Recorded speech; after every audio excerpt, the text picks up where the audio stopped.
किस अक्टूबर के फर्स्ट जो शिफ्ट है उसकी, ठीक है। देन आपका सेकंड आ जाएगा, फिर आपका थर्ड आ जाएगा, फिर इसी तरीके से ये कारवां ऐसे ही चलता रहेगा। तो चलो डिस्कस करते हैं विदाउट एनी डिले, या फिर डिस्कशन को लेट नहीं करेंगे। क्वेश्चंस का डिस्कशन इम्पोर्टेंट है, बाकी सब चीज़ों पे इतना फोकस करने की ज़रूरत बिल्कुल भी नहीं है, राइट। देखो पहला क्वेश्चन है कि आपका मोस्ट अप्रोप्रिएट मीनिंग बताना है, अंडरलाइन जो फ्रेज है उसका। In the absence of government rule riots have broken out. Broken out आपका फ्रेजल वर्ब होती है, ठीक है, ध्यान रखना। All over the country and everything is in a state of complete chaos. मतलब एक ऐसी स्थिति में चला, कोस का मतलब अराजकता लगा के चलो आप, अराजकता, ठीक है, मतलब वहाँ पे रियोट्स होते रहते हैं एक तरीके से। तो एब्सेंस होती है गवर्नमेंट की, तो उसको क्या बोलते हैं? एनार्की, डिक्टेटरशिप, ओलिगार्की या फिर मोनार्की। देखो ये सारे के सारे टाइप्स ऑफ गवर्नमेंट हैं, ठीक है, टाइप्स ऑफ गवर्नमेंट हैं या रूल ऑफ गवर्नमेंट्स बोल सकते हो आप, ठीक है। देखो एक एक को डिस्कस करना पड़ेगा, इंपॉर्टेंट है। एनार्की होती है अराजकता, ये मतलब ही लिखा गया इसका, सही है, ठीक है। डिक्टेटरशिप क्या होती है? तानाशाही, तानाशाही जिसमें एक बंदा रूल करता है। ओलिगार्की, ओलिगार्की का मतलब होता है कुलीन तंत्र, हिंदी में कुलीन तंत्र बोलते हैं। समझाने के हिसाब से मैं अगर कहूँ तो कुछ एक लोग होते हैं जिनके हाथ में जो पावर है ना वो होती है, उसको आप कुलीन तंत्र बोल सकते हो, और वो काफ़ी पावरफुल लोग होते हैं, ठीक है, काफ़ी पावरफुल लोग होते हैं। मोनार्की, मोनार्की का मतलब होता है राजतंत्र। क्या होता है? राजतंत्र। इसमें क्या होता है? राजा या फिर रानी क्या करती है? रूल करती हैं या करता है, ठीक है। तो यहाँ पे आपका क्या है? अराजकता जब फैल गई है विदाउट एनी किंग क्वीन या गवर्नमेंट के, तो दैट इज कॉल्ड एनार्की, है ना। अराजकता एक तरीके से वो फैल गई है, एब्सेंस नहीं है, मतलब एब्सेंस है गवर्नमेंट का रूल एक तरीके से आपको वहां पे देखने को नहीं मिल रहा। नेक्स्ट क्वेश्चन ये कहता है कि मोस्ट अप्रोप्रिएट ऑप्शन को फिल करो ब्लैंक के अंदर। The detail given by the instructor was the dash one. जो डिटेल दिए गए थे वो क्या थे? ये डिग्री है, यहाँ पे द लिखा हुआ है, तो आप उसको कह दो ना मोस्ट अपडेटेड, मोस्ट अपडेटेड, ठीक है। Okay, option number B is the correct answer. Next question ये कहता है कि ऑप्शन को ढूंढो जो इंप्रूव कर सकता है अंडरलाइन जो पार्ट है सेंटेंस का। You can do your work well within the stipulated time. अच्छा, ठीक है। Be more productive if you learn to keep video games at the length of your arm. At the length of your arm का मतलब क्या होगा? एक निश्चित distance पे रखना, ठीक है, एक निश्चित समय अंतराल पर चीजें रखना। अच्छा, जैसा कि हम लोग यहाँ पे देख रहे हैं, ये आपके सारे के सारे ईडियम्स लिखे हुए हैं, लेकिन यहाँ पे इसने कुछ भी नहीं कहा ईडियम्स के बारे में। तो पहले हम ईडियम्स के मतलब एक तरीके से देख लेते हैं, फिर हम देखेंगे कि क्या बात की जा रही है। At arms of his length मतलब एक निश्चित दूरी रखना, निश्चित दूरी रखना आप यहाँ पे बोल सकते हो, जो कि अपना आंसर आप बोल सकते हो फ्रीक्वेंटली, क्योंकि आर्म्स लेंथ यहाँ पे बोली गई है, यहाँ पे भी कुछ इसी तरीके का बोला गया है कि यहाँ पे टाइम के बारे में बात कर रहा है, यहाँ पे एक दूरी के बारे में बात करते हैं, यहाँ पे टाइम के बारे में भी बात कर सकता है, नो प्रॉब्लम, आंसर आपको मिल गया। At arms weight, at arms weight का मतलब क्या होता है?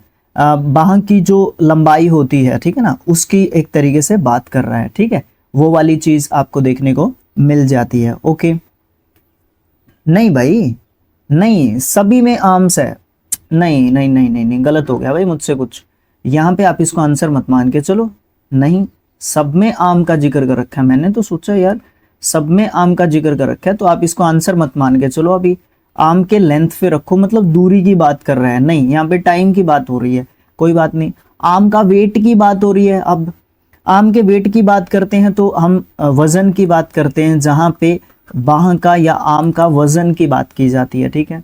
At arm of your length, arm of your length का मतलब है उसकी बाह की लंबाई की बात की जा रही है, बाह की लंबाई की बात की जा रही है। एक ऑप्शन और है, D option. At arms length, at arms length मतलब क्या है? एक जो है एक हाथ की लंबाई की दूरी, हाथ की लंबाई की दूरी को मापने की एक तरीके से बात की जा रही है, ठीक है। तो अब जो है फिट करो कौन सा आएगा, ठीक है। देखो, you can do your work well within the stipulated time, आप अपना काम जो है दिए गए समय में कर सकते हो। एंड बी मोर प्रोडक्टिव, आप और ज़्यादा प्रोडक्टिव हो सकते हो। If you learn to keep video games, अगर आप ये कर लो ना कि वीडियो गेम्स को किस तरीके से खेलना है, eight the length of your arm, मतलब आपके हाथ की लंबाई जितने समय, मतलब आप जो है और भी ज़्यादा अच्छे प्रोडक्टिव वे में जो है आप अपना काम एक तरीके से कर सकते हो, ठीक है। तो आप जो है अगर वीडियो गेम से थोड़ी सी दूरी बना के रखोगे तो at arm of his length बोल सकते हो, आर्म्स लेंथ बोल सकते हो। मैं कंफ्यूज्ड हो गया भाई यहाँ पे, मुझे ऑप्शन नंबर ए भी ठीक लग रहा है और मुझे ऑप्शन नंबर डी भी ठीक लग रहा है, ठीक है। वैसे ऑप्शन नंबर डी आप जो एसएससी है वो आपका ऑप्शन नंबर डी मानता है, बट मुझे कंफ्यूजन है ए में भी, ठीक है। बाकी इस समय तक मेरा दिमाग ये सोच रहा है कि ए भी हो सकता था, ठीक है। यहाँ पे तो लंबाई की बात की जा रही है, इसमें वेट की बात की जा रही है, तो हो ही नहीं सकते। At arms of his length या फिर एट आर्म्स लेंथ, देखो वो तो गलत ही होते हैं। Option number D is the correct answer. देखो यहाँ पे मैं वर्ड्स पे चला गया, सिर्फ और सिर्फ वर्ड्स पे, ये बोला ही नहीं जाता आपका ईडियम, ये आपका ईडियम नहीं बोला जाता, ठीक है, ये ध्यान रखना। नेक्स्ट क्वेश्चन है question number 4। Most appropriate homophone बताना है फिल करके। मैं यहाँ पे होमोफोन्स और होमोनिम्स की सीरीज़ का ब्लैक बुक का थोड़ा सा प्रमोशन कर दूँ। अपना दूसरा चैनल है शिक्षा और अध्ययन, वहाँ से जाके आप देख सकते हो। 3 वीडियोस अभी तक मैंने अपलोड कर दिए हैं, प्रत्येक में 50 रखे हैं। जैसे ही आपके ये कंप्लीट हो जाएगी सीरीज़, पूरे 500 का आपको क्या मिल जाएगा, एक वीडियो में मिल जाएगा, और PDF भी आपको दे दूंगा मैं, ठीक है, टेलीग्राम चैनल पे। Looking up she realized she had swum then she had thought. She had swum then आ गया ना, तो यहाँ पे आपका फार्दर, लुकिंग अप, अच्छा सी रियलाइज सी हैड स्वम, स्वम किया उसने, तैरा ना, तो आप यहाँ पे क्या कहोगे, फार्दर कहोगे। फार्दर, दूरी को दिखाने की बात की जा रही है, फार्दर, ठीक है, okay. Farther than she had thought, वो मतलब उसने रियलाइज किया कि वो इतनी दूर तैर चुकी थी कि जितना उसने सोचा भी नहीं था, ठीक है। कॉमन एरर का क्वेश्चन है आपका, और अगर जो है गलती नहीं मिली तो नो एरर हम लोग प्लेस कर सकते हैं। The recommendations of the committee, committee का स्पेलिंग चेक कर लेना, बिल्कुल ठीक है। Regarding changes in the eligibility criteria was not accepted, accepted option number जो है आपका जो भी है ये गलती है, यहाँ पे डी है, ऑप्शन नंबर डी है। यहाँ पे वो आपका थर्ड फॉर्म आएगा, पैसिव वॉइस का सेंटेंस है, ज़्यादा डिस्कशन ठीक नहीं है, इतना ही काफ़ी है। अगला क्वेश्चन फिर से कॉमन एरर का आपको देखने को मिल रहा है, ठीक है, ओके। देखो क्या है, ही सिंग्स गुड नहीं, ही सिंग्स गुड नहीं, ही सिंग्स वेल, ठीक है। ये यहाँ पे आपका एडजेक्टिव दे रखा है, ठीक है। यहाँ पे आपको किस चीज़ की ज़रूरत है, एडवर्ब की ज़रूरत है। Sings well among all the contestants in the singing competition, तो वही होगा, ऑप्शन नंबर बी में आप लगा सकते हो, कोई दिक्कत नहीं है। अच्छा, 2 आपके क्वेश्चंस दिख रहे हैं मुझे इनकरेक्टली स्पेल्ड वर्ड के। Humorous, familiar, achieve, parallel, comment box में आंसर दो। क्वेश्चन नंबर 7 21 अक्टूबर की शिफ्ट फर्स्ट का क्वेश्चन नंबर 7 का आंसर मेरा ABCD है। जो भी स्पेलिंग है उसको मैं लिखूंगा ऑप्शन के साथ, ABC and D के साथ, और फिर मैं बताऊंगा कि इसका ये स्पेलिंग सही है। कमेंट बॉक्स के लिए कह रहा हूं मैं, आप लोगों के लिए। नेक्स्ट क्वेश्चन, इनकरेक्टली स्पेल्ड बताना है, कंसेंट्रियस, अच्छा कोई नहीं, सोचते हैं। मिलेनियम आपका बिल्कुल सही स्पेलिंग है। अनएनिमस भी सही स्पेलिंग है।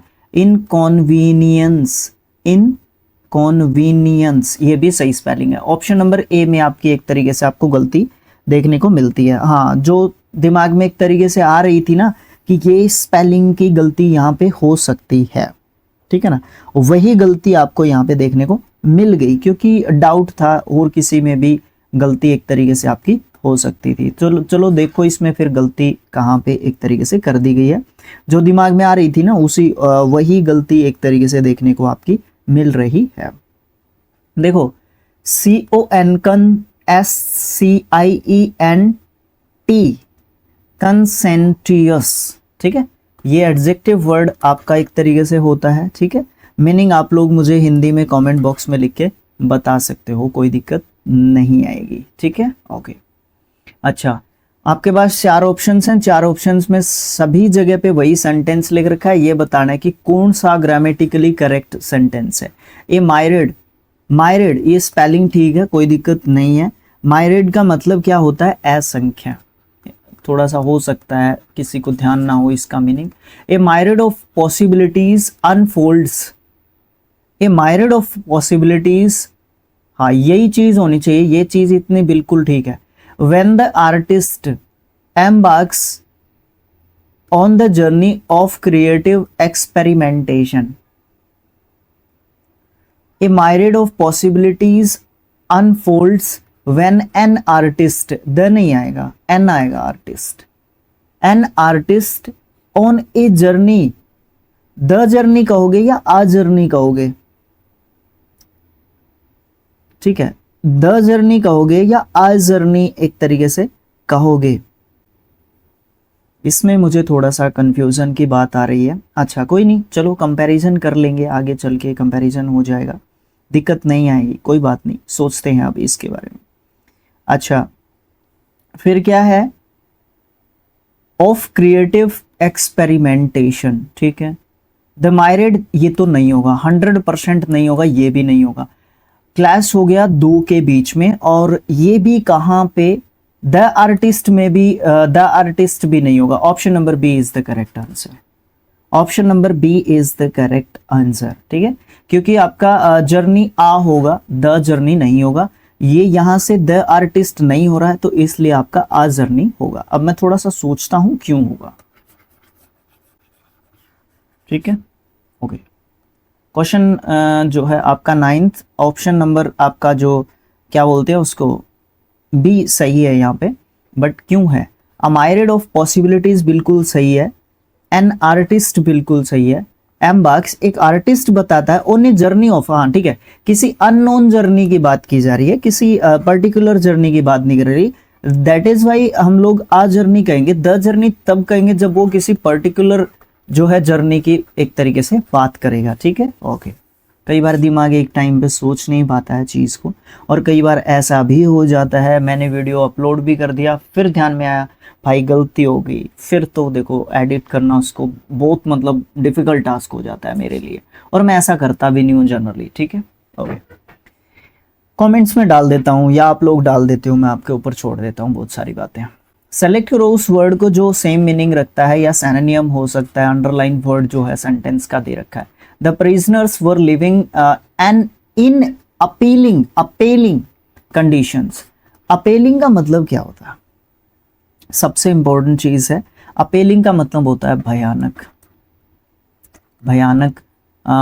एक वर्ड आ रहा था दै से रिलेटेड दिमाग में, दुर्दशा जिसमें होती है, लेकिन दुर्दशा नहीं आ रहा था, मतलब किसी की स्थिति बहुत ज़्यादा मतलब खतरनाक होती है, बहुत मतलब पुअर कंडीशन होती है, अगर थोड़ा सा समझने की बात करें। डेयरिंग मतलब साहसी होता है, रिस्की मतलब खतरनाक बोल सकते हो, ठीक है। इनजेन्युअस का मतलब होता है निर्दोष, जिसका कोई दोष नहीं है। शॉकिंग मतलब हैरानी भरा, ठीक है, हैरानी ही कहो, हैरानी भरा मत कहो। अच्छा अब देखो यहाँ पे इसका बताना है मुझे सिनोनिम, ये आपका अपीलिंग कंडीशन की बात हो रही है। परिजनर जो है वो रह रहे थे बड़ी मतलब अपीलिंग कंडीशंस में, भयानक कंडीशंस में रह रहे थे, तो ये तो आपका नहीं होगा। निर्दोष भी आपका नहीं होगा, रिस्की भी आपका नहीं होगा, शॉकिंग होगा, शॉकिंग। हैरानी भरी कंडीशंस थी, उस तरीके की सिचुएशंस में वो रह रहे थे परिजन्स, ठीक है, ओके। परिजनर्स, परिजन्स नहीं।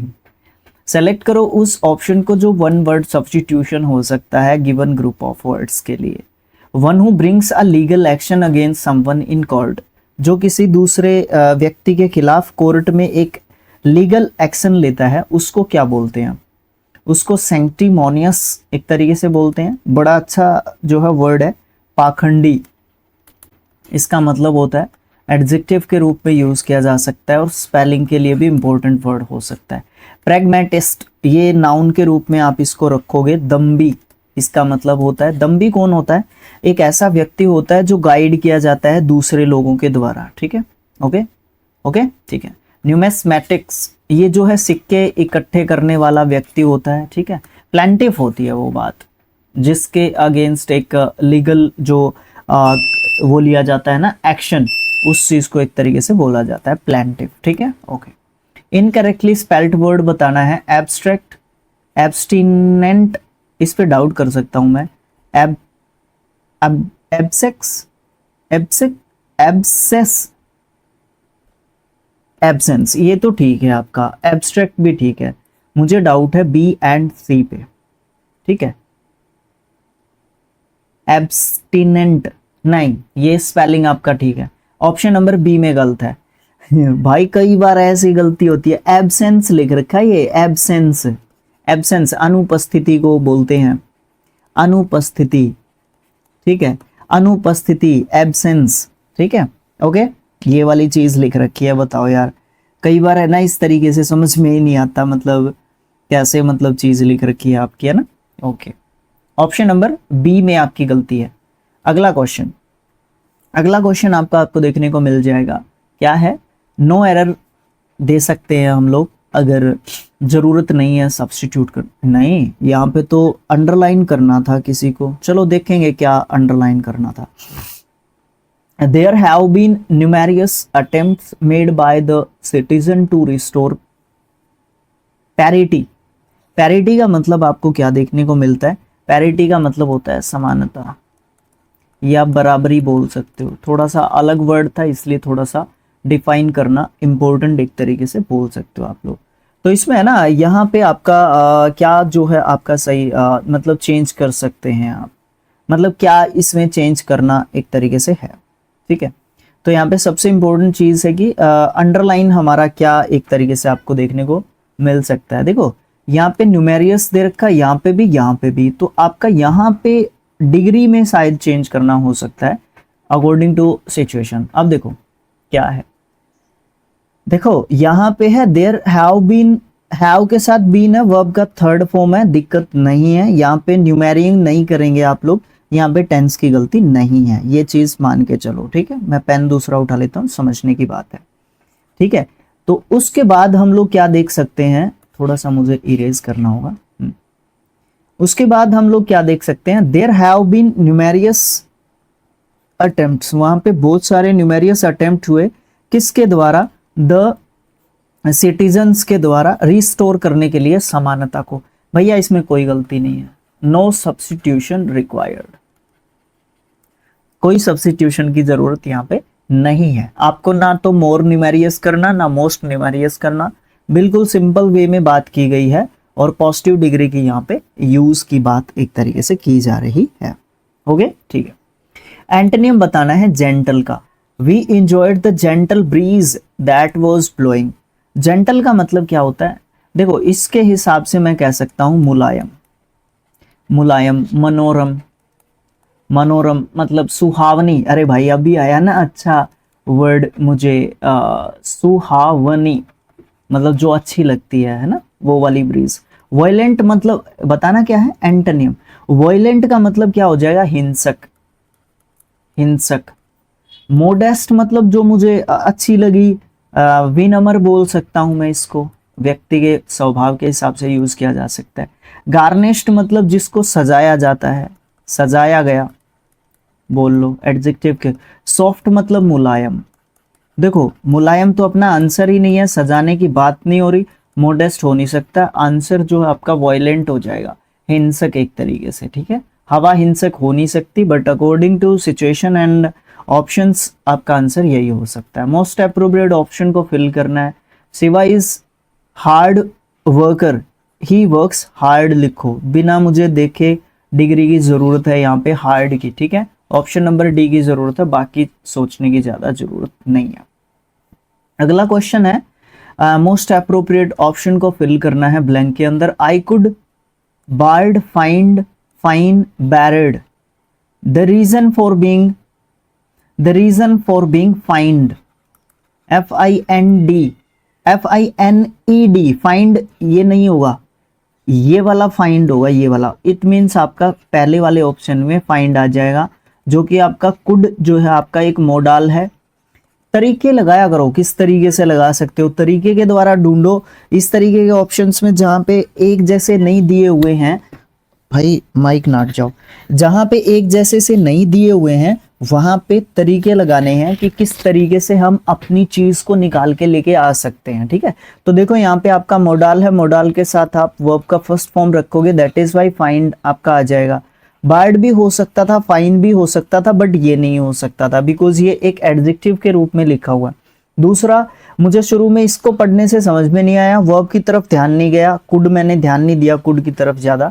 लेकिन the reason for being find, reason की बात हो रही है, फाइन करने की मतलब जुर्माने के रीजन को ढूंढने की बात हो रही है कि मैं ढूंढ सकता था उस रीजन को। अब जब तो फिर आपका फाइंड यहाँ पे ही दिया हुआ है, बाकी किसी ऑप्शन में दिया हुआ नहीं है। फर्स्ट फॉर्म आपकी आ नहीं सकती, यहाँ पे आपका एडजेक्टिव आने की बात चलेगी। ठीक है, ओके।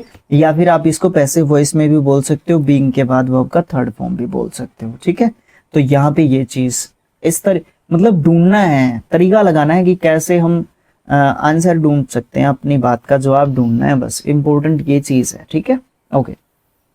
आगे क्या है, आगे देखो क्या है, नो इम्प्रूवमेंट लगानी है अगर जरूरत नहीं हो तो। सिलीगुड़ी हैज ज्वाइंड, हैज के साथ ज्वाइंड है, ठीक है, कोई दिक्कत नहीं है। The nation to celebrate the golden jubilee of the first, first के पहले द लगाया हुआ है, ठीक है, ये भी कोई दिक्कत नहीं है। Of mount Everest, mount Everest के पहले द नहीं लगेगा, ठीक है, क्योंकि चोटी का नाम है ना। बाय एन इंडियन, इंडियन के पहले एन लगा रखा है, कोई दिक्कत नहीं है, मुझे यहाँ पे कोई दिक्कत नहीं दिख रही है। बाकी आप लोग कमेंट बॉक्स में लिख के मुझे बता दो। ऑप्शन नंबर सी है अकॉर्डिंग टू मी। बाकी अगर जॉइन्स द सेलिब्रिटी नेशन, नहीं। ज्वाइनिंग द नेशन सेलिब्रेट, नहीं। Joined the national celebration, joined the national celebration, नहीं, ये नहीं होगा। टू सेलिब्रेट यहाँ पे सही है, ऑप्शन नंबर सी ही आपका करेक्ट आंसर है। ऑप्शन सी ऐसे दे रखे हैं जो बिल्कुल गलत देखने मात्र से ही लग रहे हैं। अगला क्वेश्चन क्या कह रहा है कि ग्रामेटिकली करेक्ट सेंटेंस बताना है। एक ही सेंटेंस है, हाँ बिल्कुल है, पहले को ही पढ़ो, उसके हिसाब से फिर हम लोग आगे देख लेंगे। Our principal is a great teacher and administration, ये सेंटेंस बिल्कुल सही है, बताऊं क्यों, बताता हूं। देखो, our teacher is a great teacher and a great administration, ये गलत है। Our principal a great and administration, ये गलत है। अवर प्रिंसिपल यहाँ पे आपका आर्टिकल नहीं दिया इसलिए गलत है। यहाँ पे आपका आर्टिकल अलग अलग नहीं देना है, क्योंकि सब्जेक्ट वर्ब एग्रीमेंट कहता है जब एक ही व्यक्ति की बात हो रही है, उसकी दो अलग अलग क्वालिटीज की बात हो रही है और एंड के दोनों तरफ लिखे हुए हैं उसके क्वालिटीज एडजेक्टिव्स, तो आप एक पहले के पहले ही आप एक आर्टिकल का यूज करोगे, उसके बाद में आर्टिकल का यूज नहीं कर सकते। ये दोनों इसलिए गलत हैं, और इसमें किसी भी आर्टिकल का यूज नहीं कर रखा है, ये इसलिए गलत है। पहला आपका सही आंसर है, ठीक है। आर्टिकल की गलती के हिसाब से हमने इसको ढूंढ लिया। अगला क्वेश्चन ये कह रहा है कि मोस्ट अप्रोप्रिएट ईडियम बताना है, ईडियम को ढूंढना है, और सारे ईडियम्स आपके यहाँ पे लिखे हुए हैं, सबको हमें डिफाइन करना पड़ेगा। इंपॉर्टेंट जो है आपका क्वेश्चन मान सकता हूं मैं इसको, ठीक है। If the two families could forget their past quarrels forever both the benefit immensely, बिल्कुल ठीक बात है। Cut to the quick, cut to the quick का मतलब होता है किसी को गहराई से नुकसान पहुंचाना, ठीक है। यहां पे मैं लिख देता हूं नुकसान पहुंचाना, ठीक है, नुकसान पहुंचाना। Do good, do a good turn, do a good turn का मतलब क्या होता है, इसका मतलब होता है किसी के लिए अच्छा काम करना, अच्छा काम करना, ठीक है। Catch a tartar, catch a tartar का मतलब क्या होता है आपका, कैच ए टार्टर का मतलब होता है कोई भी खतरनाक आदमी है, उसके साथ हमारा सामना हो गया, मतलब भयंकर भिड़ंत, आप इसको कह लो भयंकर भिड़ंत, ठीक है। ओके, बरी द अटैच मतलब झगड़ा खत्म करना। आंसर आपको मिल गया ऑप्शन नंबर डी में। फॉरगेट देयर पास्ट क्वारल्स मतलब दो फैमिलीज थी, उन्होंने अपने पुराने झगड़े को क्या कर दिया, खत्म कर दिया। तो आप बरी द अटैच एक तरीके से आप इसको बोल सकते हो। ज्यादा समझाने की जरूरत नहीं है। अगर आपके जो इडियम्स एंड फ्रेजेस आपके गलत होते हैं तो आप ब्लैक बुक की सीरीज देख लो, शिक्षा और अध्ययन पे जाके, दिक्कत नहीं होगी भाई। 80 से 85 वीडियो मैंने वहां पे डाल रखे हैं विद एमसीक्यूज डिफाइन करके अच्छे तरीके से। और अगर आप उनको देखोगे विदाउट एमसीक्यूज देखोगे तो मैंने थोड़े से उनके ओरिजिन भी बता रखे हैं कि बहुत सारे तो इस तरीके से डिफाइन कर रखे हैं कि पीछे स्टोरी जो उनके थी ना वो भी बता रखी है मैंने, वो चेकआउट कर लेना आप लोग, ठीक है। प्रीजुम्बली ये एक एडजेक्टिव होता है आपका, ठीक है। और इसका मतलब क्या होता है, इसका मतलब होता है संभावित रूप से। संभावित रूप से आप जो है इसका मतलब कहोगे, ठीक है। अच्छा, फिर आप क्या कहोगे, इसका ढूंढना क्या है, एंटोनियम ढूंढना है। सर्टेनली निश्चित रूप से कहोगे, निश्चित रूप से। उसके बाद अनलाइकली, अनलाइकली का मतलब आप क्या कह सकते हो, अनलाइकली का मतलब आप कहोगे असंभावित। असंभावित रूप से क्या लो कहना है तो कोई दिक्कत नहीं। लिबरली, लिबरली का मतलब आप क्या कह सकते हो, उदारता से, उदारता से, ठीक है। सक्सेसफुली मतलब जो सफलता पूर्वक बोल सकते हो, सफलता पूर्वक, ठीक है, ये बोल सकते हो। अच्छा, अब यहाँ पे आपका आंसर ढूंढना पड़ेगा आपको। प्रीजम्बली मतलब आपका संभावित रूप से और अनलाइकली मतलब असंभावित रूप से। बिल्कुल सीधे सीधे आपको आंसर मिल गया। क्लोज टेस्ट मैं आपको पहले ही बता दूं, बहुत आसान क्लोज टेस्ट है आज का, और स्पेशली मुझे बहुत अच्छा लगता है बिकॉज मैंने आपका शॉर्ट में भी बताया था आपको कि मैंने थोड़ा सा रीडिंग का स्टार्ट किया हुआ है, एक सॉन्ग धीरे धीरे थोड़ा सा एक डेवलप हो रहा है। बट वैसे तो देखो वीडियोस में बहुत क्रिएट कर रहा हूँ फिलहाल, क्योंकि आने वाले समय में आपका ये हो सकता है कि मैं कम वीडियोस क्रिएट कर पाऊँ बिकॉज आपका काम इससे अच्छा नहीं चल रहा है। बट फिर भी आपको क्रिएट करना है, as a being an educator आपका रिस्पॉन्सिबिलिटी है, आपको वीडियोस तो बनाने पड़ेंगे। लेकिन इससे अर्निंग्स नहीं हो रहे हैं तो प्रॉब्लम फेस कर रहा हूँ मैं इस समय पे, तो काम धाम के चक्कर में मुझे जब भी टाइम मिलेगा तभी क्रिएट कर पाऊंगा, नहीं तो प्रॉब्लम हो जाएगी। आप लोग शेयर कर लो अच्छे तरीके से। अब देखो यहाँ पे रीडिंग हैबिट के को डेवलप करने से क्या होता है, उसके कुछ फायदे बताए गए।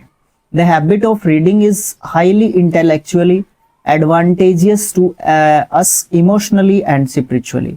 मतलब कहने का क्या है कि जो पढ़ने की आदत है ना वो हमारी जो बुद्धि है उसको विकसित करेगी, फायदेमंद रहती है भावनात्मक रूप से भी, और जो स्पिरिचुअलिटी है उसके हिसाब से भी आपका ठीक रहती है। As one gets into the habit of reading, जब कोई व्यक्ति पढ़ने की आदत डाल लेता है, one gets mentally coverage, success, satisfaction या फिर एग्जूशन। सेटिस्फेक्शन संतुष्टि, उसको मानसिक रूप से फिर क्या मिलता है, संतुष्टि मिलती है, सेटिस्फेक्शन मिलती है। मतलब वो व्यक्ति संतुष्ट होना सीख जाता है, पेशेंस सीखता है पढ़ने वाला व्यक्ति। में क्या क्या बताऊं, वो गुण सीखता है व्यक्ति। इट हेल्प्स अस एक्वायर, वो हमें एक्वायर करने में हेल्प करती है। क्या एक्वायर करने में हेल्प करती है, रेडीनेस, नॉलेज, एम्प्लॉयमेंट स्ट्रेटेजीज। भाई बिना देखे बोल सकता है कोई भी व्यक्ति, ज्ञान एक्वायर करने में हमें वो फायदा देता है। लैंड अटेन इंटेलेक्चुअल डैश, और वो क्या हेल्प करता है, क्रिएशन करने में, स्टैग्नेशन में या कंप्रेशन में या फिर एक्सपेंशन में। ज्ञान को क्या करने में इंटेलेक्चुअली हमारी क्या हेल्प करता है, वो एक्सपेंशन। एक्सपेंशन मतलब उससे हमारे ज्ञान में क्या होती है, बढ़ोतरी होती है। उससे हमारी जो नॉलेज होती है उसमें क्या होती है, बढ़ोतरी एक तरीके से आपको देखने को मिलती है, ठीक है। ओके, उसके बाद है reading. Reading takes away, takes away आपका फ्रेजल वर्ब होता है। टेक्स अवे दूर ले जाना, छोड़ देना, खत्म करना। अवर क्या, टाइम, विगर, बोर्डम या फिर concern. Reading can bring dash, comfort, lethargy, resentment या फिर operation. Sorrowful times and guide us in our duties. देखो क्या है, जो रीडिंग है वो हमारे बोर्डम मतलब बोरियत को, वो हमारी बोरियत को क्या करती है, दूर करती है, और क्या लेके आती है, कंफर्ट लेके आती है, मतलब आराम हमारे दिमाग में लेके आती है। जो भी हमारे सोरोफुल टाइम्स होते हैं, मतलब क्या है कि जब हम क्या होते हैं, एक डिफिकल्ट टाइम से गुजर रहे होते हैं, तो हमें वो एक शांति एक तरीके से देती है और गाइड करती है हमें हमारी जो ड्यूटीज होती हैं उनके प्रति। तो हमें उससे क्या होता है, बहुत ज्यादा फायदा होता है रीडिंग से। ठीक है, अक्टूबर का सेकंड जो शिफ्ट है वो रहेगा। सबसे पहला क्वेश्चन हमसे पूछा गया है, इनकरेक्टली स्पेल्ड वर्ड बताना है। परसीव, पास्ट टाइम ठीक होना चाहिए। परसीव पे डाउट फिर भी किया जा सकता है, जहां तक हो नहीं होना नहीं चाहिए परसीव पे डाउट। ठीक है, परसीव की स्पेलिंग, हाँ पार्लियामेंट पे डाउट कर लो, दिक्कत है इसमें। ठीक है, और यही दिक्कत हमें देके हमसे पूछी जाती है स्पेलिंग। ठीक है, देखो PARLIA होता है पार्लिया, और फिर मेंट में आप गलती कर नहीं सकते, तो पार्लिया में ही गलती होती है। तो ऑप्शन नंबर बी आपका सही है। प्रेजर्वेंस भी आपका बिल्कुल सही आपको वर्ड देखने को मिलता है। अच्छा, मीनिंग्स की बात करोगे, जानने के लिए जाओगे तो ठीक है, दृढ़ता आप इसका मीनिंग बोल सकते हो। पार्लियामेंट का मतलब आप मुझे कमेंट बॉक्स में भी लिख के बता सकते हो, वैसे भी पता होना चाहिए। पास्ट टाइम तो कोई दिक्कत नहीं है, जस्ट एंजॉइंग या फिर उस हिसाब से बोल सकते हो। परसीव का मतलब होता है किसी भी चीज को समझना, क्या करना, किसी भी चीज को समझना, आप लोग परसीव बोल सकते हो। ठीक है, नेक्स्ट क्वेश्चन ग्रामेटिकल एरर का क्वेश्चन है। द डांसर परफॉर्म्ड वियर्ड, नहीं ये वियर्ड है ना, ये आपका एडजेक्टिव दे रखा है यहाँ पे। ठीक है, तो वियर्डली होना चाहिए यहाँ पे। ठीक है, परफॉर्म्ड को डिफाइन कर रहा है या आपके वर्ब को डिफाइन कर रहा है, तो आपका एडवर्ब आपका यहाँ पे आएगा एडजेक्टिव की बजाय। ठीक है, वियर्ड आपका एडजेक्टिव होता है, अजीब सा या बेतुके तरीके से, जिस भी तरीके से आप इसका मतलब समझना चाहें। यहीं पे दिक्कत फंस गई, बट पूरा सेंटेंस को कर लो, समझ लो अच्छे तरीके से। Weird but the music was highly enchanting, है ना। तो यहाँ पे देखो वॉज, ये आपका सेकंड फॉर्म का काम कर रहा है यहाँ पे। ठीक है, बी वॉज बीन, तो बाकी कोई दिक्कत नहीं है, तो वही है, गलती वहीं पे फंस गई थी हमारी। ठीक है, ऑप्शन नंबर बी में आपकी गलती है, और गलती को हमने ठीक एक तरीके से कर दिया है। अगला क्वेश्चन क्या है, देखो जैसे जैसे हमारे शिफ्ट्स आगे बढ़ रहे हैं, तो आपको देखने को मिल रहा है कि थोड़ी सी स्पीड को इंक्रीज करते हुए जाएंगे, या फिर आपके शिफ्ट के ऊपर भी डिपेंड करता है कि किस तरीके का आपका शिफ्ट है, मॉडरेट है, इजी है, किस तरीके का डिफिकल्ट है। डिफिकल्ट शिफ्ट पे या क्वेश्चन के ऊपर भी डिपेंड करता है कि बहुत सारे क्वेश्चंस इस तरीके के आ जाते हैं जिनमें ऑप्शंस को बहुत ज़्यादा डिफाइन करना पड़ जाता है, तो वहाँ पे भी टाइम आपको लगता हुआ नजर आता है। बट कोई क्वेश्चंस ऐसा हो सकता है कि जिसको डिफाइन करने की ज़्यादा ज़रूरत नहीं पड़ती, लेकिन कुछ क्वेश्चंस ऐसे हो जाते हैं जिनको डिफाइन करने की बहुत ज़रूरत पड़ती है। ओके, देखो अगला क्वेश्चन है, ग्रामेटिकली करेक्ट सेंटेंस हम लोगों ने ढूंढना है। जो भी हमारे चार नीचे सेंटेंस दिए हुए होंगे, चार ही दे रखे हैं ना, हाँ सेम सेंटेंस दे रखा है, तो मैं इसमें से है ना बी को उठा लेता हूँ। ठीक है, बी को उठाऊं या ए को ही रखूं, ए को ही रख लेता हूँ, पहले को ही रखो। An intricate dance of neurotransmitters, जब भी बड़ा स्पेलिंग आता है उसको सिलेबल में तोड़ के आप जो है याद करने की, ध्यान रखने की कोशिश करो, उससे आपको स्पेलिंग भी याद रहेगा, गलती नहीं होगी, और उससे आपका प्रोनाउंसिएशन भी आई थिंक सही जाएगा। थोड़ा बहुत हो सकता है ऑकवर्ड, बट ऑलमोस्ट सही जाएगा उसको तोड़ के करोगे तो। जैसे ट्रांसमिट और अर्स, न्यूरोट्रांसमीटर्स, है ना, इस तरीके से जो है इसको पढ़ा जा सकता है। इन द साइनेप्टिक क्लेफ्ट, अच्छा ठीक है, plays the crucial role in the neural communication. देखो न्यूरल हमारे मतलब दिमाग में होता है क्या, ये न्यूरॉन होता है, एक सेल बोलते हैं क्या उसको, सेल बोलते हैं शायद उसको, न्यूरॉन होता है जहां तक मुझे कुछ थोड़ा सा याद आ रहा है बात। ठीक है, तो ये चीज होती है, उससे रिलेटेड आपका यहाँ पे ये बात चल रही है। तो यहाँ पे किस चीज का जिक्र हम लोग कर रहे हैं, और अच्छा हमें देखना है यहाँ पे गलती। वैसे बायोलॉजी में घुस गया था मैं, अभी बहुत सारी बायोलॉजी दिमाग में आ गई थी। ठीक है, पढ़ी है बट बहुत कम पढ़ी है ना, हम आर्ट्स वाले भाई, हमें तो ये हो गया था कि सब्जेक्ट कौन सा पढ़ाएं अब, है ना, इस तरीके की चीज़ें भी हो जाती है। तो ठीक है, देखो यहाँ पे देखो क्या क्वेश्चन हमारा सही हो सकता है। यहाँ पे देखो पहला क्वेश्चन है, पहला ऑप्शन हमने उठाया है और इसको हमने देखना है कि हम इसको कैसे सेट करें कि अपना जो है ये गलत एक तरीके से ना जाए। ठीक है, तो देखो एन इंट्रिकेट डांस की बात हो रही है। डांस जो है पर्टिकुलर है क्योंकि न्यूरोट्रांसमीटर से रिलेटेड है, तो आपका एन नहीं आना चाहिए। यहीं से मैं समझ जाता हूं कि यहाँ पे आर्टिकल्स को लेके टारगेट कर लेता हूं मैं, क्योंकि इसने कहा नहीं है क्वेश्चन में कि क्या गलती है, इसने कहा कि select the grammatically correct sentence. तो यहाँ पे इसको देख के मैं आर्टिकल को टारगेट कर लेता हूँ और आर्टिकल में मेरा इंट्रिकेट से पहले द आना चाहिए। तो इट मीन्स मेरा जो बी ऑप्शन है वो भी कट जाएगा, इसमें भी एन दे रखा है। अब यहाँ पे आर्टिकल द दे रखा है, यहाँ पे आर्टिकल द दे रखा है, इट मीन्स या तो मेरा आंसर सी है या फिर मेरा डी है। ए और बी तो वैसे ही कट गए मेरे।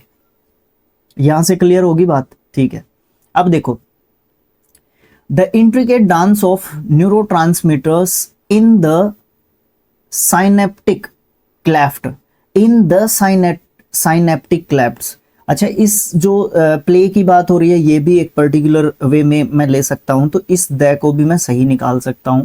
और इस प्ले के लिए जो ये साइनेप्टिक क्लेफ्ट है ये इसको एक तरीके से डिफाइन कर रहा है, आपके प्ले को विशेषता बता रहा है इसकी। उससे पहले मैं द लगा रहा हूं उसको, तो चलो ठीक है, कोई दिक्कत नहीं है। अच्छा, एक क्रूशियल रोल, ये बात भी ठीक है, एक महत्वपूर्ण जो है रोल प्ले कर रहा है इन न्यूरल कम्युनिकेशन। ठीक है, मेरे हिसाब से सी ही आंसर होना चाहिए, द क्रूशियल रोल नहीं होना चाहिए, आ क्रूशियल रोल होना चाहिए। ठीक है, तो आपका यहां से ये गलत हो जाता है, तो ऑप्शन नंबर सी आपका यहाँ पे क्लियर आंसर आ जाएगा। देखो बात किसकी चल रही थी, टाइम लगने की, तो इस तरीके के क्वेश्चंस पे कई बार टाइम लग जाता है और अगला भी इसी तरीके का आ गया। मैं तो ये चाहूंगा कि आप लोग मुझे बता सकते हो इसको ग्रामेटिकली करेक्ट कौन सा है। ठीक है, पहले सेंटेंस को टारगेट करो, समझ में ना आए तो दूसरे को पढ़ लो, अगर सेम सेंटेंस है तो वैसे ही समझ में आ जाएगा, दो सेंटेंसेस को पढ़ोगे तभी। देखो, if you want to have a sound working knowledge of Japanese you must read this book. इससे मुझे कुछ खास समझ में नहीं आया। दूसरे सेंटेंस में मैं देखता हूं कि चेंज कहां पे है, फिर मुझे ये पता चल जाएगा कि किस टॉपिक को मेरे दिमाग में जो है मुझे अपने कॉन्शियस माइंड में लेके आना चाहिए। If you want to have an sound, देखो एन लिखा हुआ है यहाँ से, साउंड से पहले यहाँ पे आ लिखा हुआ, इट मीन्स ये तो आपका ठीक है, लेकिन साउंड से पहले एन आपका नहीं आ सकता। ठीक है ना? ओके, एक साउंड सुनी थी जो वर्किंग नॉलेज थी किसकी, जापानीज की थी। ठीक है, यहाँ पे जापानीज आपका लैंग्वेज को बता रहा है। ठीक है, जब लैंग्वेज की बात की जाती है तो आपका उससे पहले आर्टिकल नहीं आता है, और जब आप किसी की नेशनलिटी की बात कर रहे हो, मैं गलत तो नहीं बोल गया, मैं गलत बोल गया शायद कुछ, तो वापस बैक ट्रैक पाते हैं। कई बार दिमाग से उल्टी पुल्टी चीजें निकल जाती हैं, कई बार ऐसा हो जाता है कि मैं क्या बोल गया यार, इस तरीके की चीजें हो जाती है ना, वैसे होनी नहीं चाहिए, आपको कौन फोकस्ड होना चाहिए। चलो कोई नहीं, पहले क्वेश्चन पे फोकस करते हैं, उस बात पे फिर आते हैं आर्टिकल कहाँ पे द आएगा, कहाँ पे आपका आ आएगा। ठीक है, देखो सबसे पहली चीज क्या है यहाँ पे मैं जो देख पा रहा हूँ, देखो आ को मैं यहाँ पे लेके आऊंगा, ठीक, एन आपका साउंड इससे पहले हो नहीं सकता, आर्टिकल की जरूरत आपको पड़ेगी, इसलिए ये सेंटेंस भी आपका गलत है और ये भी आपका सही है, अगर मैं सिर्फ और सिर्फ आर्टिकल के हिसाब से जा रहा हूं तो। अच्छा, अब यहाँ पे हाँ अभी आया मेरे को याद आया भाई, जब आप लैंग्वेज की बात करोगे ना तो उससे पहले आर्टिकल लगेगा, और जब आप नेशनलिटी की बात करोगे तो उससे पहले आर्टिकल नहीं लगेगा, मतलब जीरो आर्टिकल आएगा। अब देखो चौथा जो क्या है, अभी स्ट्राइक कर जाती हैं कई बार दिमाग में अचानक चीजें। अब यहाँ पे if you want to have a sound ठीक है, working knowledge of the Japanese ये सही है, इट मीन्स आपका ए भी गलत है, तो इसका मतलब क्या है कि आपका द जो है बिल्कुल सही आंसर यहाँ पे रहना चाहिए। ठीक है, द जो है आपका यहाँ पे बिल्कुल सही आंसर रहना चाहिए। ओके, ठीक है, ठीक है, नहीं ठीक है, गलत है, ये वाली बात यहाँ पे गलत है। ठीक है, वापस से पेन चेंज करते हैं और अपना आंसर भी चेंज कर लो। ऑप्शन नंबर डी गलत होगा, ऑप्शन नंबर ए सही होगा, लैंग्वेज से पहले आपका द नहीं आएगा। ठीक है, ये वाला आपका द जो है गलत है, यहाँ पे ये वाली बात जो है यहाँ पे गलत हो जाएगी, लैंग्वेज से पहले, लैंग्वेज के नाम से पहले आपका द नहीं आएगा। ठीक है, इस चीज का ध्यान रखना। अच्छा, और डिफाइनेट आर्टिकल नहीं आएगा। जब आप नेशनलिटी की बात करोगे तो आपका आर्टिकल ए या फिर एन आ जाएगा उसके पहले, ठीक है। द भी नहीं आएगा, ठीक है। रेयर चांस है आ जाए लेकिन नहीं आएगा, ओके, ये भी ध्यान रखना, ओके। इससे रिलेटेड अगर कोई कंफ्यूजन है तो कमेंट बॉक्स में मुझे भी समझा दीजिएगा। और आप लोग तो बहुत मतलब बहुत ज़्यादा समझदार हैं, आपको ज़्यादा समझाने की ज़रूरत नहीं है, बट जो सीखने सिखाने की प्रोसेस है उसमें थोड़ा सा आगे बढ़ रहे हैं हम लोग, तो उसमें आप लोग सहयोग जरूर से कीजिएगा, ठीक है, ओके, बिना किसी कमी के निकाले, ओके। तो ये क्वेश्चन मेरे हिसाब से क्लियर हो गया है। किसी को कोई डाउट है तो आप लोग कमेंट बॉक्स में डाल देना, और ये बात भी अच्छे तरीके से कमेंट बॉक्स में आप लोगों ने डालनी है, ओके, ठीक है। अगला क्वेश्चन, अगले में वन वर्ड सब्स्टिट्यूशन बताना है। R K Laxman was well known for his drawings of people in, अच्छा यहाँ से स्टार्ट है ये, in such a highly exaggerated manner as to cause,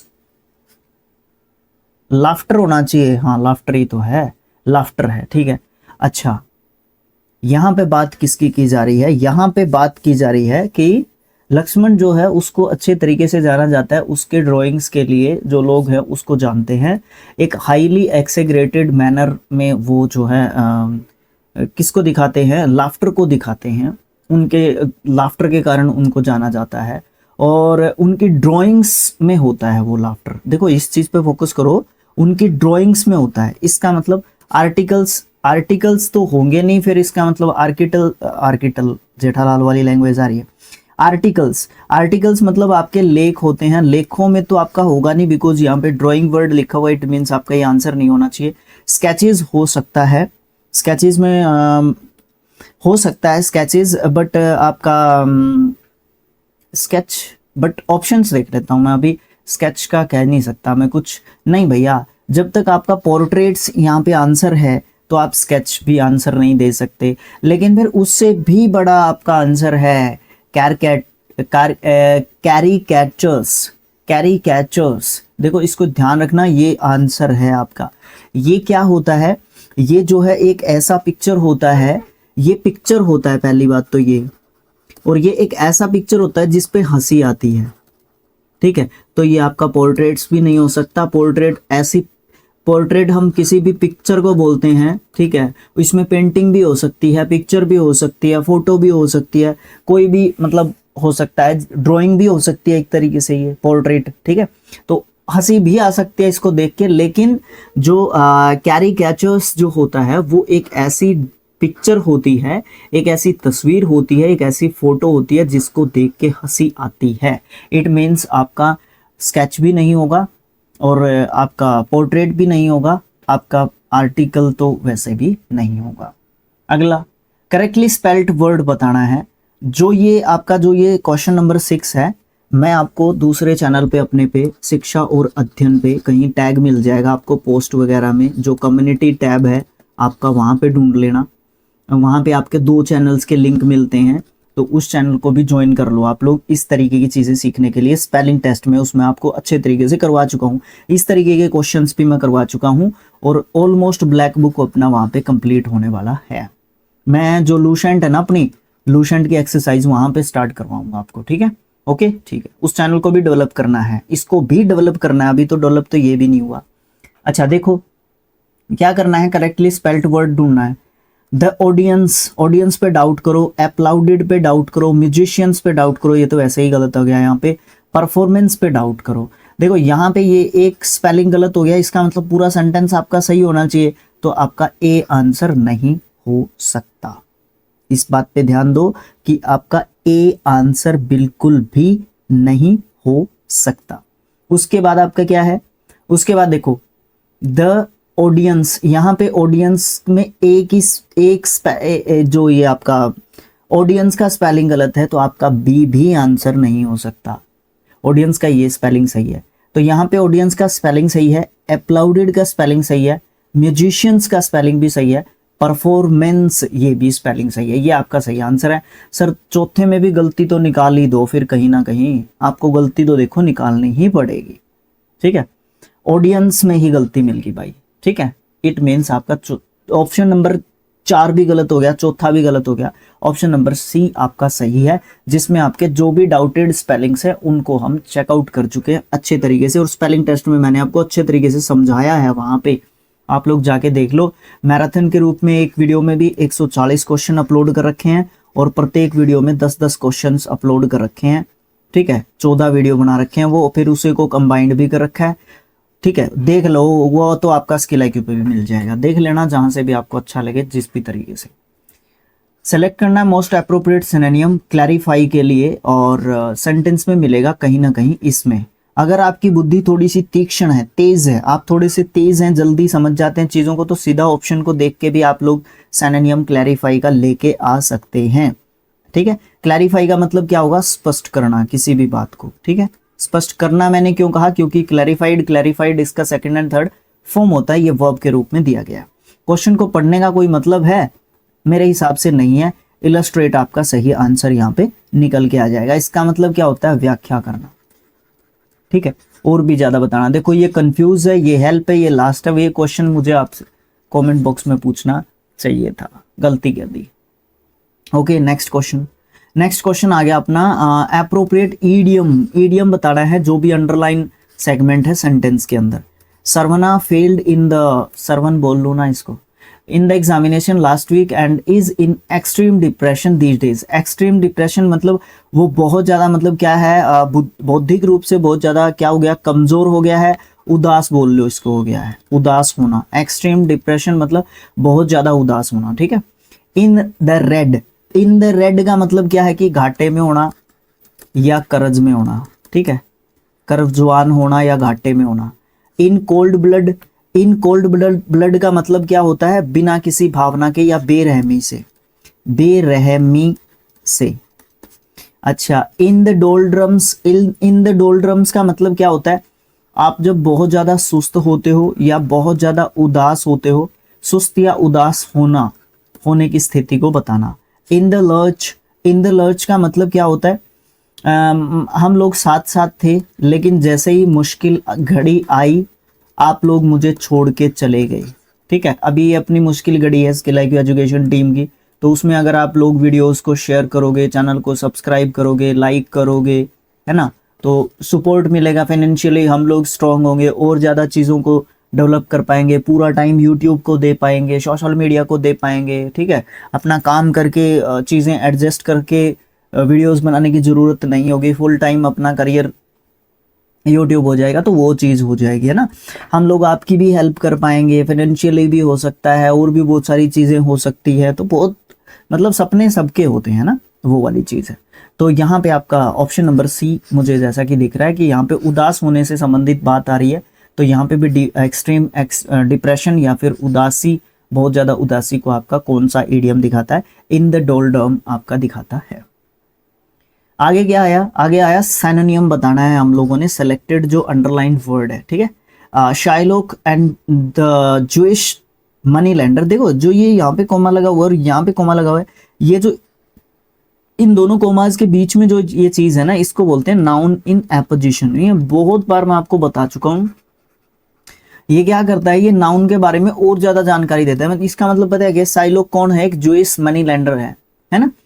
and Antonio, अब यहां से अगर आप इस चीज को भी काट दोगे तो ये सेंटेंस कुछ ऐसे होगा, Shylock and Antonio the rich merchant of Venice loathed each other. Loathed का मतलब होता है ईर्ष्या करना या घृणा करना एक दूसरे से, ठीक है, या जलन होना। ईर्ष्या या जलन तो एक ही बात है।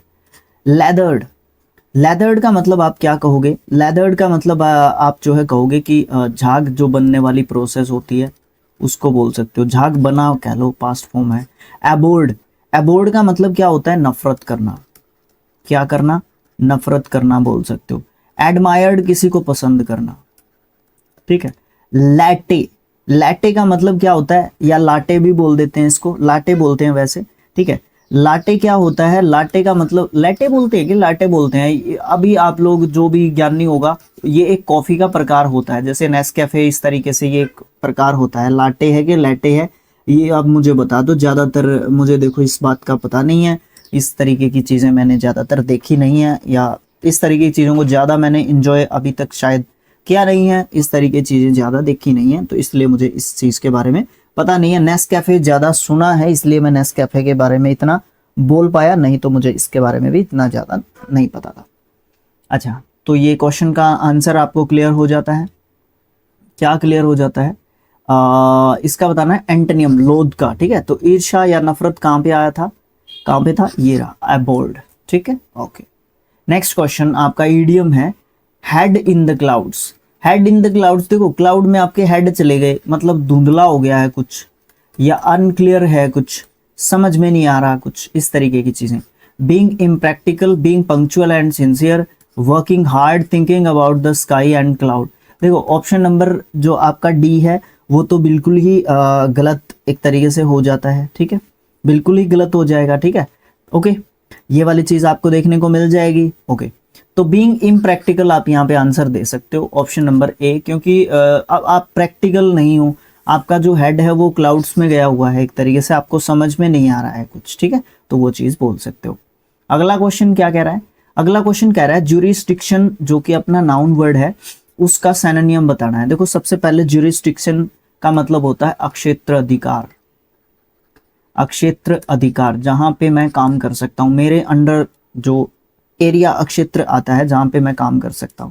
गवर्नेंस, गवर्नेंस ही है ना, हाँ जी। गवर्नेंस का मतलब क्या होता है? शासन। जो गवर्नेंस का मतलब भी वही होता है जो अक्षेत्र अधिकार ज्यूरिसडिक्शन के अंतर्गत होता है। वॉयलेशन नहीं होगा आपका, एक्सप्रेशन नहीं होगा, डिसेंट, डिसेंट भी आपका जो है एक तरीके से आंसर नहीं होगा। वैसे डिसेंट का मतलब होता है जो नीचे की तरफ गिरता हुआ होता है, अवरोहन, अवरोहण, ठीक है, अवरोहण, नीचे की तरफ गिरता हुआ स्लोप। इस क्वेश्चन का क्या करना है? इस क्वेश्चन को जो ये आपको बोल्ड में दिख रहा है सेंटेंस, इसको पॉजिटिव डिग्री में चेंज करना है। यहाँ पे मुझे दिख रहा है कि सुपरलेटिव डिग्री ले रखी है, तो मैं सेंटेंस स्टार्ट कर सकता हूँ नो अदर से। एक ही सेंटेंस है, ऑप्शन नंबर डी लगा के आगे चले जाओ, बट एक बार थोड़ा सा देख लो कहीं गलती ना हो जाए, कहीं गलत ना हो जाए, कहीं गलत ना हो जाए। तो ऑप्शन नंबर बी और सी दोनों को मैं काट देता हूं, क्योंकि यहाँ पे द लगा रखा है और यहाँ पे स्मार्टर दे रखा है, कहा है इसने पॉजिटिव डिग्री में चेंज करने के लिए। अब यहाँ पे एज स्मार्ट एज दे रखा है, लेकिन इसने स्टार्ट फ्यू गर्ल से कर रखा है। लेकिन उसके क्वेश्चन के मतलब पे भी जाओ, देखो क्या कह रहा है। Sushma is one of the smartest girls. देखो यहाँ पे क्या लिखा हुआ, one of the smartest girl, उनमें से ये एक है। तो बहुत सारी लड़कियां हैं जो स्मार्ट हैं क्लास में, तो नो अदर का मतलब नहीं होगा फिर यहाँ पे उससे स्मार्ट, तो फिर वो तो सबसे स्मार्ट होगी, फिर ऐसा नहीं चलेगा भैया। तो आपको कहना पड़ेगा few girls, option number A होगा यहाँ पे आंसर, ऑप्शन नंबर डी नहीं होगा। तो यहाँ पे इस प्रकार के सेंटेंसेस में जब सुपरलेटिव डिग्री दी हुई होती है, कहने का मतलब क्या है, जब सुपरलेटिव डिग्री दी हुई होती है उसको पॉजिटिव डिग्री में चेंज करते हैं, तो नो अदर वाला ज्यादातर सही मिलता है, लेकिन फ्यू गर्ल्स वाला या फ्यू वाला भी सही हो सकता है, वो सिचुएशन पे भी डिपेंड करता है। इसलिए अच्छे तरीके से जांच परख कर लगा हो पैसा, फिर वो पैसा सोने जैसा, वो वाली बात है। एक ऐड आता था एक समय पे जब हम लोग मैचेस देखते थे दूरदर्शन पे, तो उस समय पे देखते थे, उनमें से एक एग्जाम्पल है। अगला क्या है? अगला हमें कह रहा है कि आइडेंटिफाई करो उस वर्ब सेगमेंट को जहां उस सेगमेंट को सॉरी जिसमें गलती मिलेगी आपको फ्रेजल वर्ब की। इसने बोल दिया कि फ्रेजल वर्ब की गलती है, तो बिंदु आस्ट यहाँ पे तो गलती नहीं होनी चाहिए, क्योंकि आपका ये क्या नहीं दे रखा है यहाँ पे, फ्रेजल वर्ब नहीं दे रखा, नहीं भाई दे रखा है, आस्क्ड आउट हो गया ना, सॉरी फिल आउट हो गया ना, फिल आउट, आस्क्ड आउट नहीं, फिल आउट, ये रहा फिल आउट, एक तरीके से फ्रेजल वर्ब आपका कहा जा सकता है। तो अच्छा ठीक है, देखो Bindu asked Arya to fill out for her so that she could take care of her sick father. यहां पे क्या गलती है? इरेज करो पहले इसको। कई बार ऐसे क्वेश्चंस आते हैं जो आपको सोचने पे मजबूर करते हैं, लेकिन उतना भी नहीं सोचने पे मजबूर करते, लेकिन क्या होता है कई बार दिमाग में बात अच्छे तरीके से चढ़ती नहीं है, वो वाली बात आपको देखने को मिल जाती है ना। तो देखो क्या है, क्या हुआ, बिंदु आस्क्ड आर्या टू, बिंदु ने आर्या से कहा या पूछा बोल लो, फिल आउट कर दो उसके लिए, ताकि वो क्या कर सकती है थी, वो टेक केयर कर सकती थी उसके सिक फादर की। टेक केयर तो आपका बिल्कुल सही है, फिल आउट नहीं होता भाई, फिल इन होता है। क्या होता है? फिल इन होता है। फिल इन का मतलब यहाँ पे क्या हो जाएगा?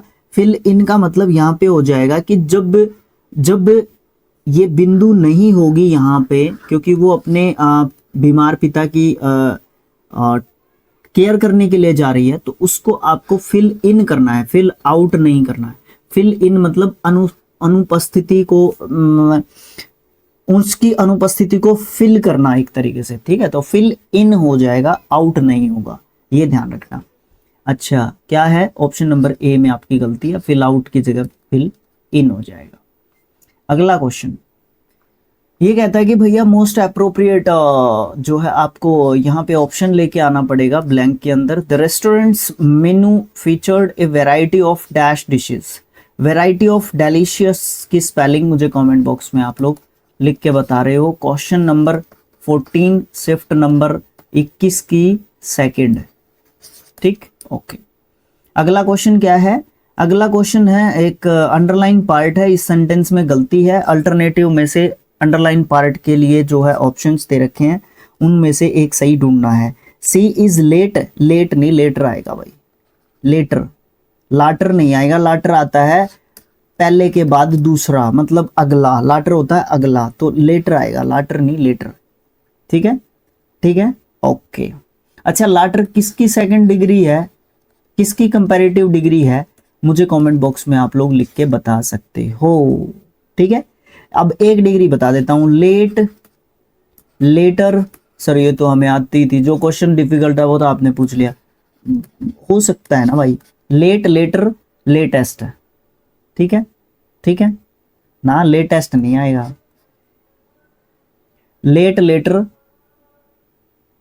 क्या आएगा यार तीसरा डिग्री? तीसरा डिग्री इसका भी मुझे कमेंट बॉक्स में लिख के बताओ। लेटेस्ट, लेट, लेटर, लेटेस्ट नहीं होता भाई, देख लो यार भाई, आज क्या हो रहा है, सेकंड टाइम दिमाग में से निकल रही हैं चीजें, ऐसे नहीं निकलती सर, क्या कर रही हो आप।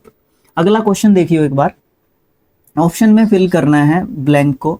आई always prefer small cosy cottage, prefer के साथ टू आता है भाई, बिना सोचे लगा दो, कोई दिक्कत नहीं आएगी। ऑप्शन नंबर डी में वैसे दे भी रखा है, ऑप्शंस को देख गया मैं, ठीक है आपके।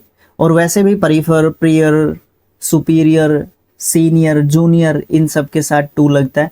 इसी सीरीज में आपके एमटीएस में ही आपके यही सेम रूल से आपका सब्जेक्ट वर्ब एग्रीमेंट, फिलअप्स, बहुत सारी जगह पे आपका ये पूछ चुका है। कॉमन एरर इसमें बहुत जगह पे पूछ चुका है, 4 से 5 बार आ चुका है ये सेम रूल, ठीक है, डिफरेंट डिफरेंट वर्ड्स के साथ सेम रूल आ चुका है आपका ये।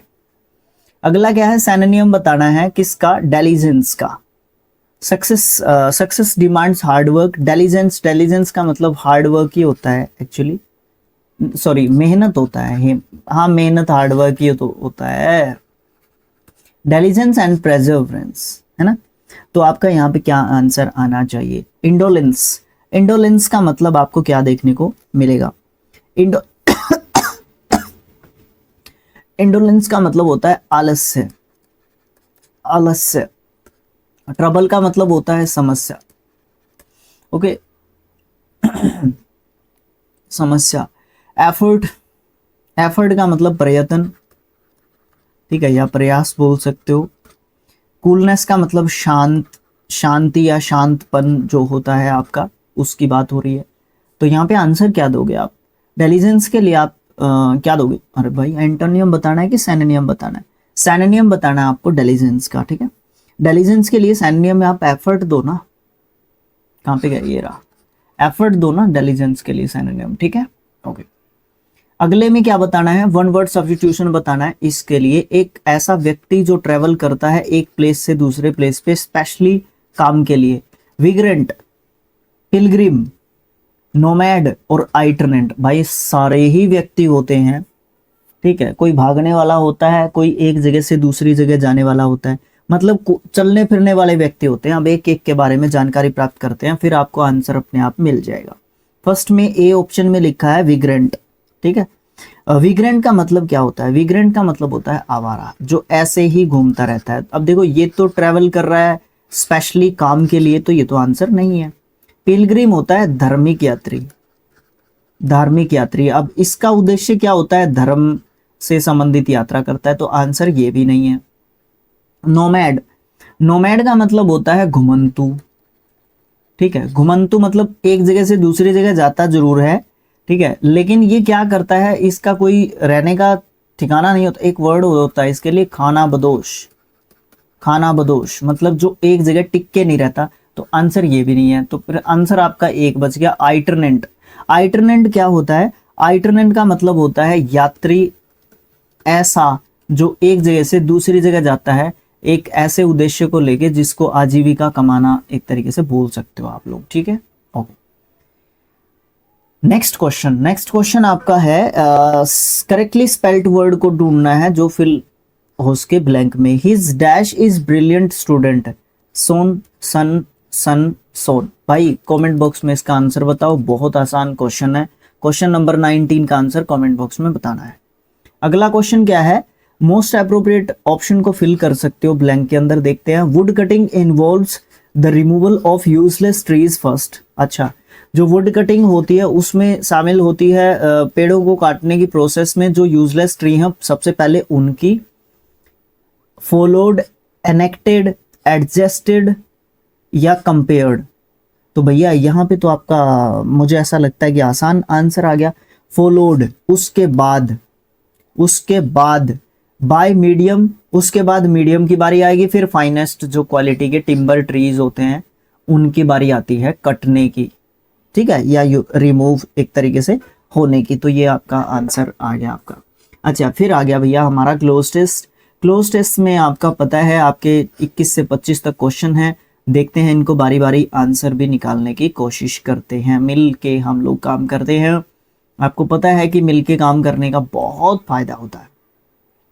We are familiar with the quote if winners comes can spring be fear be far dash. हम एक कोट के बारे में जानते हैं। हम एक कोट हमने सुना होगा, इंग्लिश में कोट्स होते हैं, मोटिवेशनल कोट्स या इस तरीके से कोट्स आप बोल सकते हो। तो कोट्स होते हैं बहुत सारे इंग्लिश में, तो उससे संबंधित जो है बात यहाँ पे की जा रही है। भाई मैंने तो एक सुना है कोट, अगर मैं इसको देखूं भी ना तो फार बिहाइंड सुना है मैंने। फार बिहाइंड मतलब पीछे रह जाना, इस तरीके का कुछ मतलब इसका आपको देखने को एक तरीके से मिलता है। और हाँ, सब में बिहाइंड लिखा हुआ है, तो फार लिखा हुआ है, बिहाइंड आप लगा दो तो ऑप्शन नंबर डी लगा दो ना इसका आंसर, ठीक है। देखो बिहाइंड एंड बिहाइंड आप लगा नहीं पाओगे यहाँ पे, क्योंकि यहाँ पे फार लिखा हुआ है और फिर यहाँ पे बिहाइंड लिखा हुआ है। बिहाइंड एंड बिलो होता नहीं है, फार बिहाइंड, फार यहाँ पे ऑलरेडी लिखा हुआ है। यहाँ पे अगर फार नहीं होता, बी फार बिहाइंड होता, तो फिर ऑप्शन नंबर सी सही होता। तो ज़्यादा एक्सप्लेन करने की जरूरत नहीं है, आंसर हमें मिल गया है। अगला क्वेश्चन, अगला point, winters are depressing. Winters जो है डिप्रेसिंग होती है? मैं नहीं मानता यार विंटर्स डिप्रेसिंग होती है। पर्सनली आपसे पूछ रहा हूँ कि विंटर्स डिप्रेसिंग होती है क्या? बताइए कमेंट बॉक्स में लिख के। But we bear because we know that it will not dash. देखो विल के साथ आपको नोट दे रखा है, नोट के साथ वर्ब की फर्स्ट फॉर्म आपकी यहाँ पे आनी चाहिए। I think it will not dash till perpetuity. Perpetuity आपका एक जो है नाउन वर्ड होता है, ठीक है, परपेचुएटी। ओके, चलो देखते हैं। परपेचुएटी मतलब हमेशा, हमेशा की जब हम बात करते हैं। देखो अगर हिंदी भी समझने के लिए इसकी जाओगे तो कुछ ये इस तरीके की बात कह रहा है कि जो विंटर्स होते हैं वो बहुत ज़्यादा एक तरीके से डिप्रेसिंग होते हैं, निराशाजनक होते हैं, लेकिन हम इनको सहन कर लेते हैं because we know that it will not dash till perpetuity. ये जो है होल्ड नहीं करते, लास्ट नहीं करते, होल्ड ऑन नहीं करेंगे या रेस्ट नहीं करेंगे। तो आप ये कह दो ना लास्ट, ठीक है, लास्ट, लास्ट कहो ना यहाँ पे। It will not last till perpetuity. Last till perpetuity का मतलब क्या होता है कि ये हमेशा नहीं रहेंगे, ठीक है ना, ये हमेशा नहीं रहेंगे, इसलिए हम इनको क्या कर लेते हैं, बट वी बियर, हम इसको सहन कर लेते हैं कि ये हमेशा नहीं रहेगी, विंटर, ठीक है, विंटर हमेशा नहीं रहेगी। अब यहाँ पे एक चीज और सीख लेते हैं, ये विंटर है ना, इसके पीछे एस लगा हुआ है और ये आपका एक ऐसा नाउन है जो सिंगुलर नाउन है लेकिन आपकी वर्ब यहाँ पे प्लूरल लेता है। Spring dash a new life in us, वो एम्ब्यू करता है, इमर्स करता है, इन कैलकुलेट करता है या इनफस करता है, तो वो हमारे अंदर नई लाइफ को इनफस करता है। इनफस कोई नया जो है गुण, एक विशेष गुण लेके आता है, कौन? स्प्रिंग। स्प्रिंग का मतलब ही नया जीवन होता है, मतलब उस समय पे जर्मिनेशन मतलब जन्म, अंकुरण काफी होता है। अगर पौधों की बात करें स्पेशली, तो हमें एक मतलब हरा भरा उस समय पे दिखता है सब कुछ, है ना, तो वो वाली चीज आपको स्प्रिंग में देखने को मिलती है। Okay, next, as the highlighter लेके आते हैं, as the spring begins to set itself the rights become short, sorry nights है भाई, the nights become shorter and the days get longer, ये तो सबको पता है ना। जैसे ही स्प्रिंग आपकी बिगिन होती है तो नाइट्स जो है आपकी शॉर्टर हो जाती हैं और दिन जो है बड़े होते हैं। Gardens and lawns become colourful, ये तो होता ही है। बर्ड्स मतलब जो वो फूल जो खिलने से पहले की जो सिचुएशन होती है, that is called bud. Bud dash as flowers, जो बड होते हैं वो टेक आउट होते हैं, फॉल ओवर होते हैं, कम आउट होते हैं, पुल आउट होते हैं, तो भैया वो तो कम आउट होते हैं, ठीक है, फ्रेजल वर्ब के रूप में रख रहा हूं मैं इसको। कम आउट आप यहाँ पे 24 में लगाओगे। Birds come out as flowers, जो बर्ड होते हैं वो फ्लावर्स बन जाते हैं। Birds chirp and butterflies fly from one flower to another, birds जो है चर्प करते हैं, चहचहाते हैं, और बटरफ्लाइज क्या करती हैं? फ्लाई करती हैं एक फ्लावर से दूसरे फ्लावर पे। To dash on, to gulp, food, gobble या फिर सक, होना चाहिए यहाँ पे। To suck on the sweet nectar, nectar होता है रस, सक मतलब होता है क्या बताऊं मैं, सक का मतलब क्या होता है? चूसना, ठीक है, चूसना, चूसना जो क्या होता है, जो आपका फ्लावर होता है, ठीक है, जो फ्लावर होता है इनके जो लिख क्या रखा है इसने, butterflies from one another on sweet nectar to suck, चूसने के लिए, सक ऑन करने के लिए, ये भी आपका एक फ्रेजल वर्ब होता है। द स्वीट नेक्टर, नेक्टर होता है रस, ठीक है, जिसका उनको क्या बनाना होता है? शहद बनाना होता है ना, तो इसी नेक्टर से ही तो आपका शहद बनता है, फूलों से, है ना, तो वो लेके जाती हैं मक्खियां, वो वाली बात। तो यहाँ पे आके वो बैठते हैं, तो इनसे वो क्या करते हैं? चूसते हैं, सक ऑन करते हैं नेक्टर को, ठीक है। देन आपका वो पेड़ों पे जाके वो क्या लगाते हैं? छत्ता एक तरीके से लगाते हैं। एक लाइन और रहेगी, ये भी देख लो। The dullness is taken over, taken over again आपका फ्रेजल वर्ब होता है। बाय ब्राइटनेस मतलब एक जगह, एक चीज की जगह ले लेना, टेकन ओवर कहलाता है फ्रेजल वर्ब के रूप में। भैया फ्रेजल वर्ब की भी आपको मैंने 1000 की करवा रखी है, 10 वीडियो में, एक में 100, 10 गुना के 100, 1000 फ्रेजल वर्ब करवा रखी हैं, और एक वीडियो में भी दोनों चैनल्स पे आपके अपलोडेड है, शिक्षा और अध्ययन पे भी है और आपका स्किल IQ एजुकेशन पे भी है। मैराथन प्लेलिस्ट के अंदर मिलेगा और स्किल IQ एजुकेशन पे भी, मेरे ख्याल से वो तो दोनों पे ही हैं, सेपरेटेड वीडियोस भी और आपका मैराथन के रूप में भी, तो देख लेना। अच्छा लगे तो जरूर से आप लोग सपोर्ट जरूर से कर सकते हो, सक के ऊपर निशान लगा लो और बिल्कुल बढ़िया ये आपका है। क्वेश्चन की बात करते हैं, क्वेश्चन नंबर फर्स्ट। यहाँ पे ईडियम दे रखा है, इसका मतलब पूछ रखा है हमें क्या होगा, ठीक है। तो देखो सबसे पहले क्वेश्चन की अगर बात करने के लिए जाओगे तो hold someone's feet to the fire, hold someone's feet to the fire मतलब क्या है कि अगर आप इसके एग्जैक्ट मीनिंग पे जाओगे तो बिल्कुल गलती एक तरीके से हमसे होनी ही होनी है, लेकिन इसका मतलब जो है कई बार सिचुएशनल बेस्ड होते हैं। मैं आपको बहुत बार बता चुका हूँ, बहुत बार प्रमोशन कर चुका हूँ। दूसरा चैनल है शिक्षा और अध्ययन, वहाँ पे ब्लैक बुक की सीरीज से मैंने करवा रखे हैं, 80+ वीडियोस हैं, वहाँ पे जाके आप लोग चेकआउट जरूर से करो और जो है इजीली आपको जो है दिक्कत नहीं होगी, मतलब कहने का ये है, ठीक है। ओके, दिक्कत बिल्कुल भी आपको देखने को नहीं मिलेगी। तो यहाँ पे hold someone's feet to the fire, इसका मतलब आपको क्या देखने को मिलता है? आपको जो है किसी भी बात के ऊपर जोर देना है, बात पर जोर देना, बात पर जोर देना। कौन सी बात पर जोर देना है? या तो आप जो है आपने किसी से कोई वायदा किया था, ठीक है, ठीक है ना, आपने किसी से कोई प्रॉमिस किया था, या फिर आपने कोई रिस्पॉन्सिबिलिटी ली थी, यानी कि आपने कोई दायित्व लिया था, जिम्मेवारी ली थी, उसको आपको निभाना पड़ेगा। तो वो चीज़ आपकी क्या होती है, hold someone's feet to the fire, ठीक है। अब ऑप्शंस आपके पास हैं इंग्लिश में, इनके मीनिंग्स हम लोगों को मीनिंग्स दे रखे हैं, उसमें से छांटने हैं। Agree upon A shared venture with full conviction, take big risks without knowing the consequences, think over a new proposal, insist that someone fulfill their promises and obligations। Option number D जो है आपका यहाँ पे बिल्कुल सही answer है, इसमें कोई भी दिक्कत आपको देखने को नहीं मिलेगी, ठीक है। ओके, इस तरीके से आपका सही आंसर आपको मिल जाता है। आगे क्या है, इनकरेक्टली स्पेल्ड वर्ड हम लोगों ने बताना है, एफिलिएट, ठीक है, ये स्पेलिंग में कोई दिक्कत आपको देखने को नहीं मिलनी चाहिए। और एफिलिएट का मतलब क्या होता है, जैसे हम लोग एक दूसरे के साथ एफिलिएट, मैं यहाँ पे कहीं पे ब्लैक बुक को, ठीक है, या मैं कोई बुक बना दूं अपने पब्लिकेशन की, या कोई पीडीएफ मैं बना दूं, उसको मैं बुक में कन्वर्ट कर दूं। आजकल तो आपको पता है सब यूट्यूब चैनल पे बात तो वही होती है, बट वो अपनी बुक बना देते हैं और उसको कहीं ना कहीं एफिलिएट कर देते हैं ना, उसको कहीं ना कहीं अटैच कर देते हैं, सहयोग वैसे इसका मतलब होता है एफिलिएट का, ठीक है। एफ्लिक्शन, ये भी आपकी सही स्पेलिंग आपको देखने को मिलती है, एफ्लिक्शन।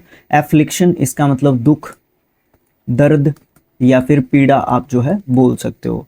एनक्सियस एडजेक्टिव वर्ड होता है, इसका मतलब चिंतित आप जो है बोल सकते हो।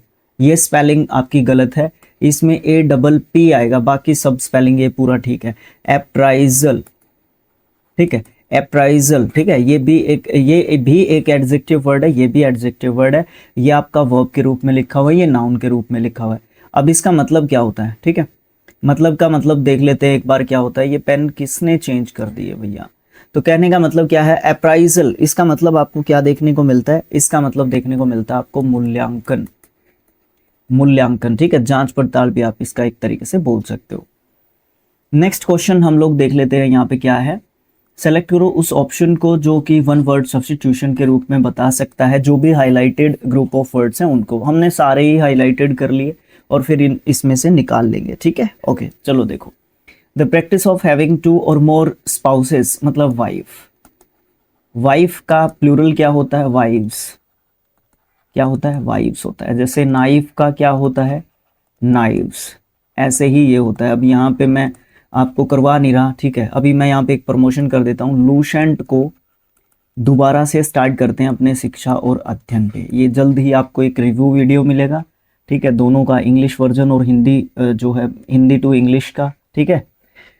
और फिर हम लोग जो है स्टार्ट करेंगे उसको शिक्षा और अध्ययन पे, ठीक है, क्योंकि स्किल IQ पे आपके डाल रखी है और बहुत पहले से डाली हुई है, थोड़ा सा और अपग्रेड हो गए, हम लोग भी थोड़ा सा हो गए हैं, ठीक है, क्योंकि समय के साथ साथ एक्सपीरियंस आपको थोड़ा सा होता जाता है, तो चीज़ों को और अच्छे तरीके से आप एक्सप्लेन करते दिखोगे, ठीक है। ओके है, तो यहाँ पे क्या है, एट द सेम टाइम, एक समय पे दो या दो से ज़्यादा शादियाँ करना was quite common in olden days, पहले जो है ज़्यादा होता था। तो ये जो the practice of having two or more spouses at same time, ये जो है एक तरीके से आप हाईलाइटेड यहाँ पे मान सकते हो।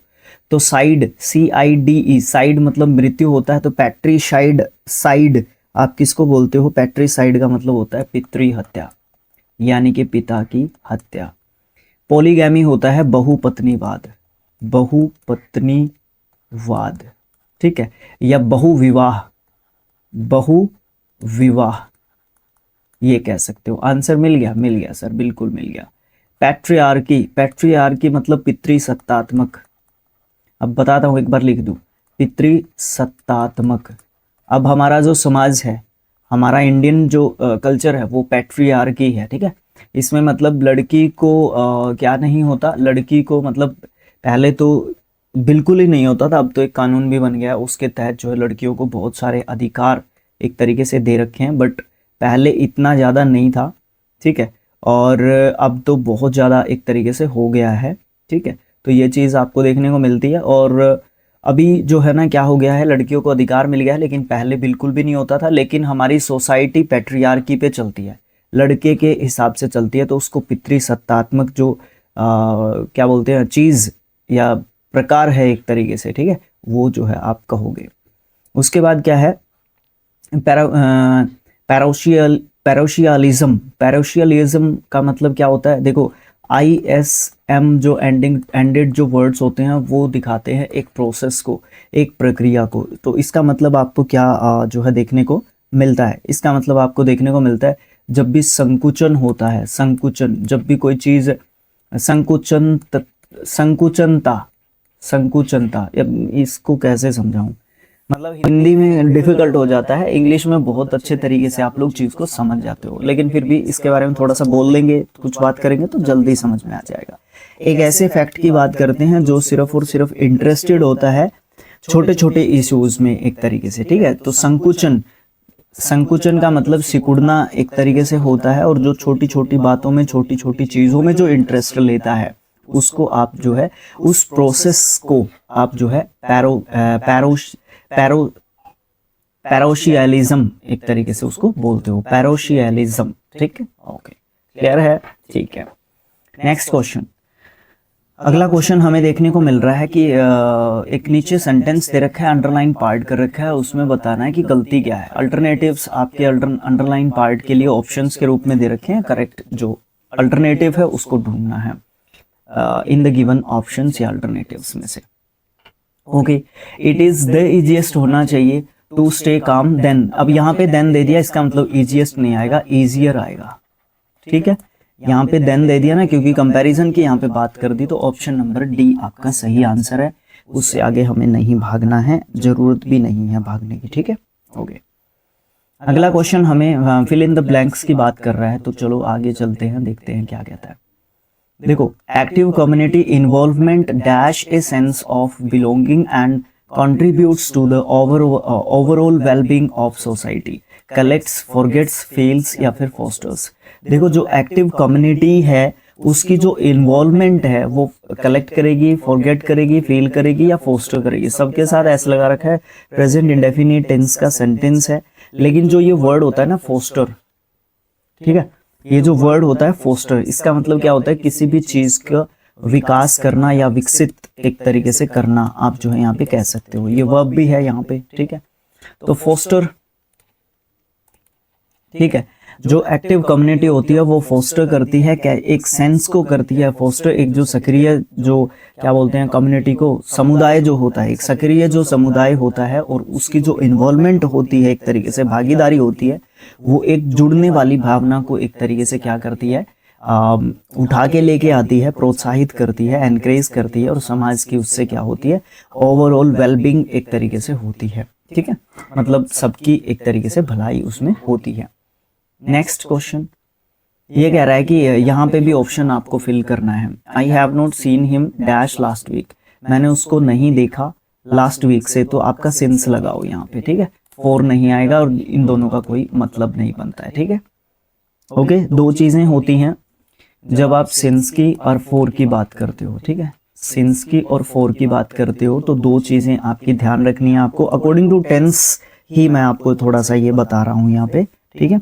ये दो चीज आपकी होती हैं जब भी आपकी पॉइंट ऑफ टाइम की बात होगी, पॉइंट ऑफ टाइम की बात होगी तो आपका सिंस यूज होगा। एग्जाम्पल के तौर पे यहाँ पे week, Sunday, Monday, exact 2 hours, 2 to 4 hours, ठीक है, इस तरीके से अगर होता है तो आपका सिंस आएगा। तो इस तरीके से लास्ट वीक की बात हो रही है ना, तो एक तो कोई भी वीक हो, एक लास्ट वीक मतलब पिछले ही 7 दिन, है ना, तो उसके लिए सिंस यूज होगा।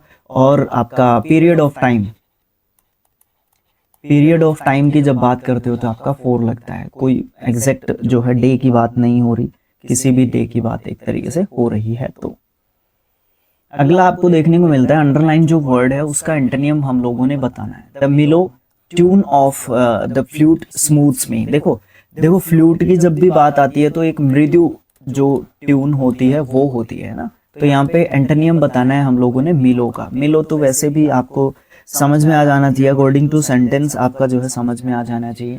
सौम्य एक तरीके से, सौम्य नहीं, अगर सौम्य नहीं कहोगे ना, मृदु कहो, मनमोहक कहो, मनमोहक, ठीक है, जो मन को भाने वाली होती है वो वाली ट्यून होती है। बट इसका एंटोनियम ढूंढना है, क्वाइट मतलब शांत होता है, गोल्डन सुनहरा होता है, हार्श मतलब थोड़ी सी कर्कश बोल सकते हो, जो सुनने में अच्छी ना लगे चीज, लिरिकल मतलब जो लिरिक्स जो साथ में लिखी हुई होती हैं चीजें, मतलब गाने योग्य, गय्यन गय्यन बोल सकते हो जिसको गाया जा सकता है, तो harsh is the correct answer आप यहाँ पे बोल सकते हो। नेक्स्ट यहाँ पे क्वेश्चन आ रहा है नेक्स्ट 8th, ये क्या कहता है, ये कहता है कि सेंटेंस दे रखा है उसमें कोई गलती हो सकती है, तो उसको हमें एक तरीके से ढूंढना है कि क्या वहां पे आपकी गलती एक तरीके से आपको देखने को मिलेगी, ठीक है।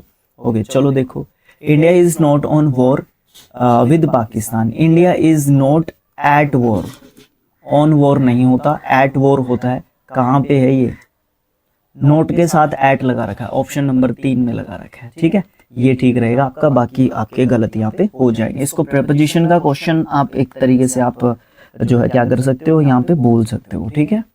ओके आगे क्वेश्चन आपका आता है, स्पेलिंग बतानी है, हाइजीन की क्या है सही, hospitals hygiene is the standard against which cleaningness is measured. देखो हाइजीन की स्पेलिंग इनमें से आपने बतानी है और कमेंट बॉक्स में लिख के बतानी है। क्वेश्चन नंबर 9, सबसे पहले आप शिफ्ट लिखोगे 21 अक्टूबर का 3rd शिफ्ट, उसके बाद क्वेश्चन नंबर आपका 9 option A B C and D, spelling लिखोगे यहाँ पे, हिंदी मीनिंग लिखोगे, इंग्लिश मीनिंग लिखोगे, देन आप सेंटेंस में तो आपका यूज कर ही रखा है, ठीक है।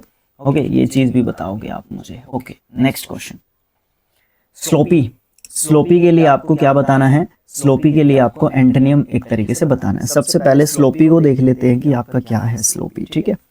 स्लोपी का मतलब होता है बिखरा बिखरा, एक इडियम होता है eight 6s and 7s, eight 6s and 7s, इसका भी यही मतलब होता है, ठीक है, अस्त व्यस्त बोल सकते हो, अस्त व्यस्त, ठीक है, अस्त व्यस्त, बिखरा हुआ, अनटाइडी मतलब जो एक तरीके से गंदा है उसको बोल सकते हो, डैशिंग मतलब जो देखने में बहुत ज्यादा मतलब अट्रैक्टिव एक तरीके से आपका दिखता है, ठीक है, आकर्षक बोल सकते हो। ह्यूमाइड का मतलब आप आर्द्र गीला, आर्द्र बोल सकते हो, गीला बोल सकते हो, एक तरीके से नमी युक्त बोल सकते हो, नमी युक्त जिसमें नमी ज्यादा हो। रफ, रफ का मतलब खुरदरा एक तरीके से आप बोल सकते हो, खुरदरा, ठीक है।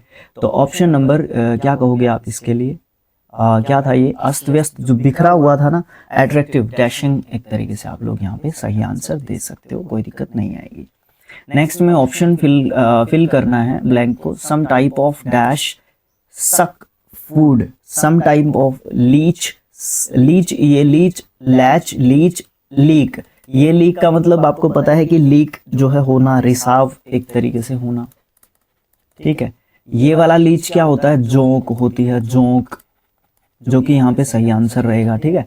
ये लैच होता है, लैच का मतलब आपको क्या देखने को मिलता है, लैच का मतलब होता है कि कुंडी बंद करना, कुंडी बंद करना या लगाना, कुंडी लगाना या बंद करना।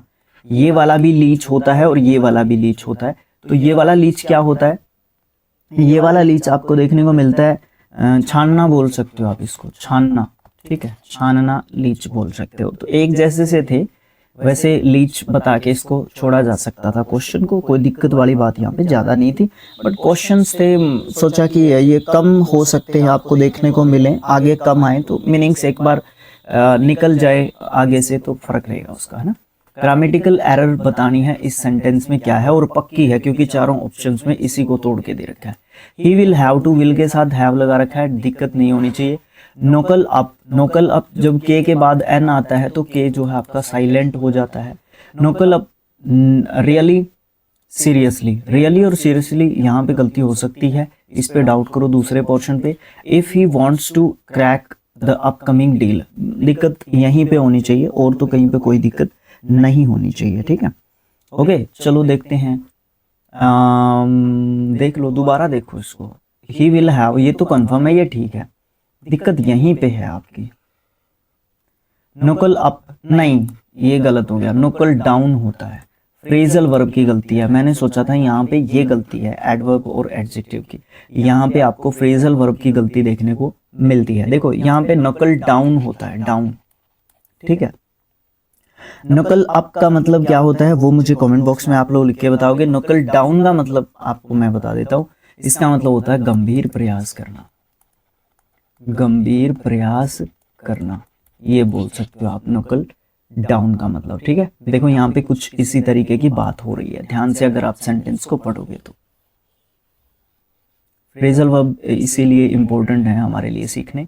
देखो क्या है, ही विल हैव टू नकल डाउन रियली सीरियसली, उसको सच में ही मतलब गंभीर रूप से उसको अपना काम अच्छे तरीके से करना पड़ेगा या करना होगा।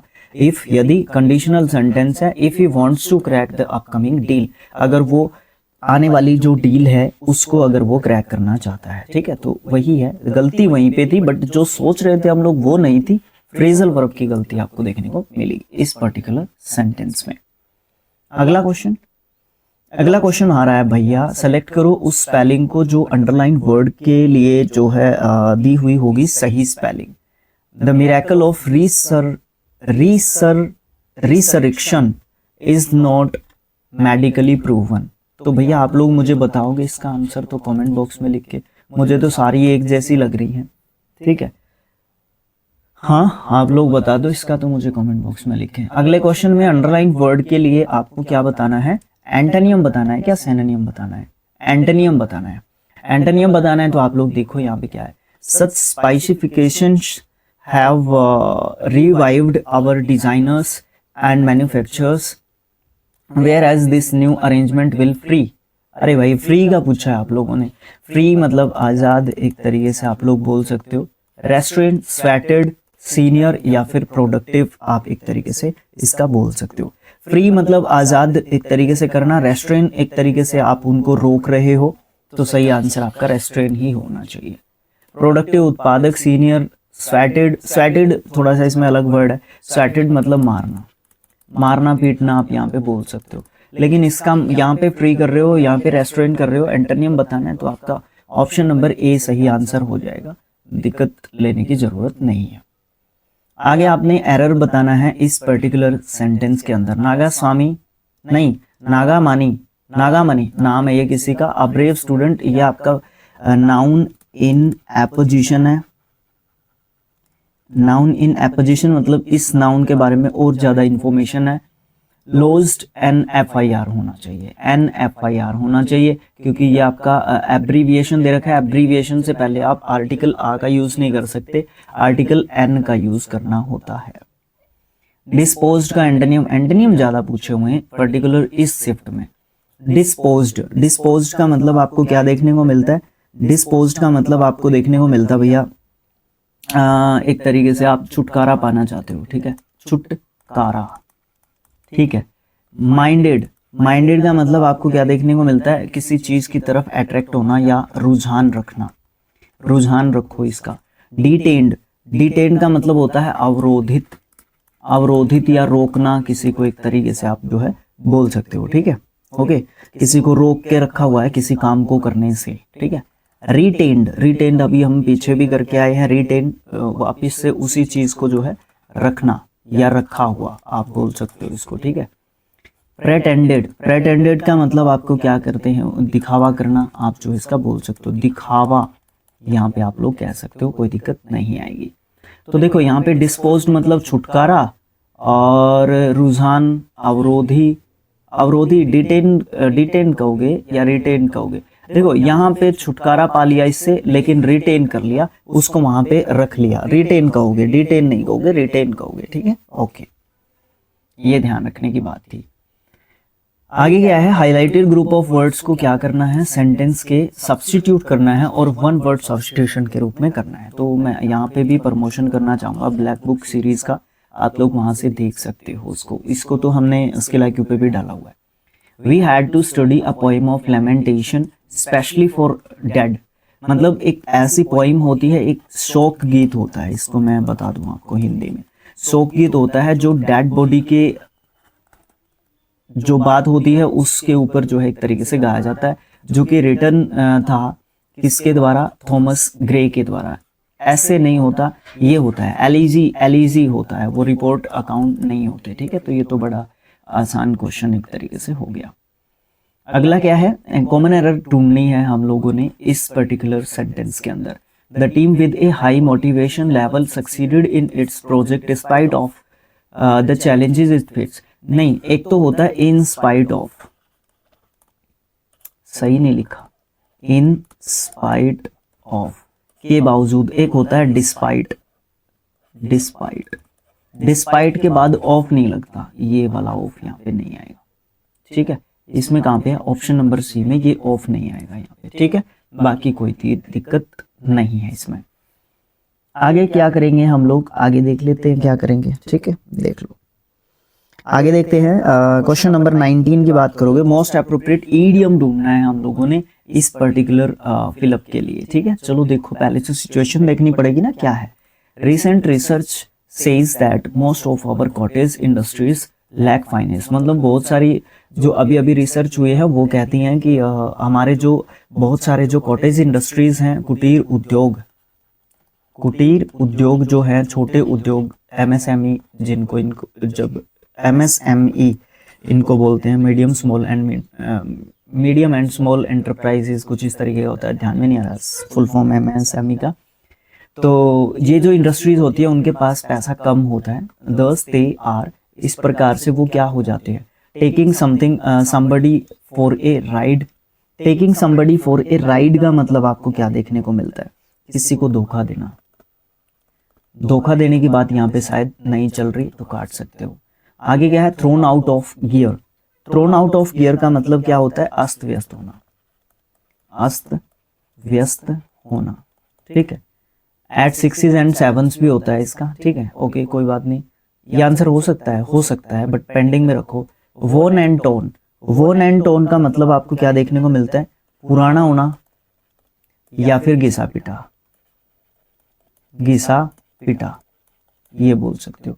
अंडर ए क्लाउड मतलब कोई भी चीज दिख नहीं रही है ना, क्या कहोगे इसको, अंधेरे में बोल दो, अंधेरे में रखना या होना, अंधेरे में होना या रखना दोनों ही बातें यहाँ पे बोली जा सकती हैं, कोई भी दिक्कत नहीं है। हाँ वही है, थ्रोन आउट ऑफ गियर ये बोल सकते हो, क्योंकि जब भी किसी भी छोटे इंडस्ट्री के पास, कॉटेज इंडस्ट्री के पास अगर पैसे नहीं है, फाइनेंस नहीं है, तो वो जो है क्या हो जाती है, थ्रोन आउट ऑफ गियर हो जाती है, अस्त व्यस्त हो जाती हैं, क्योंकि वो उस तरीके से उस लेवल पे अपनी जो क्या बोलते हैं उसको, इंडस्ट्री को मैनेज नहीं कर पाती हैं। दैट इज़ वाई उनको बहुत ज़्यादा प्रॉब्लम फेस करने पड़ते हैं।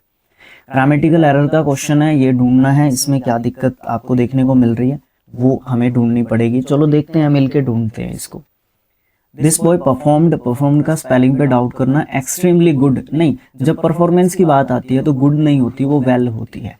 आपका ये होता है एडजेक्टिव और ये होता है आपका एडवर्ब। इसको एडवर्ब की जरूरत थी, एडजेक्टिव की जरूरत नहीं थी।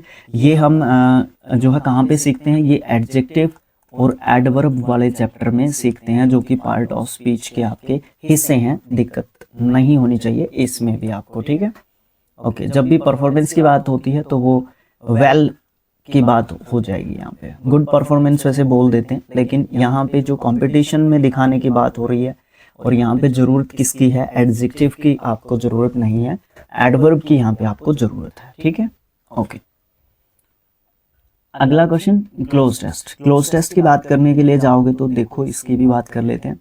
21 से 25 क्वेश्चंस रहेंगे। Let's start with the first, जो अपना क्वेश्चन है, पॉइंट है, बात है, उसको देख लो। क्या कह रहा है, throughout human history there have been strange, numerous and unexplainable events that have occurred in our dash disappearances.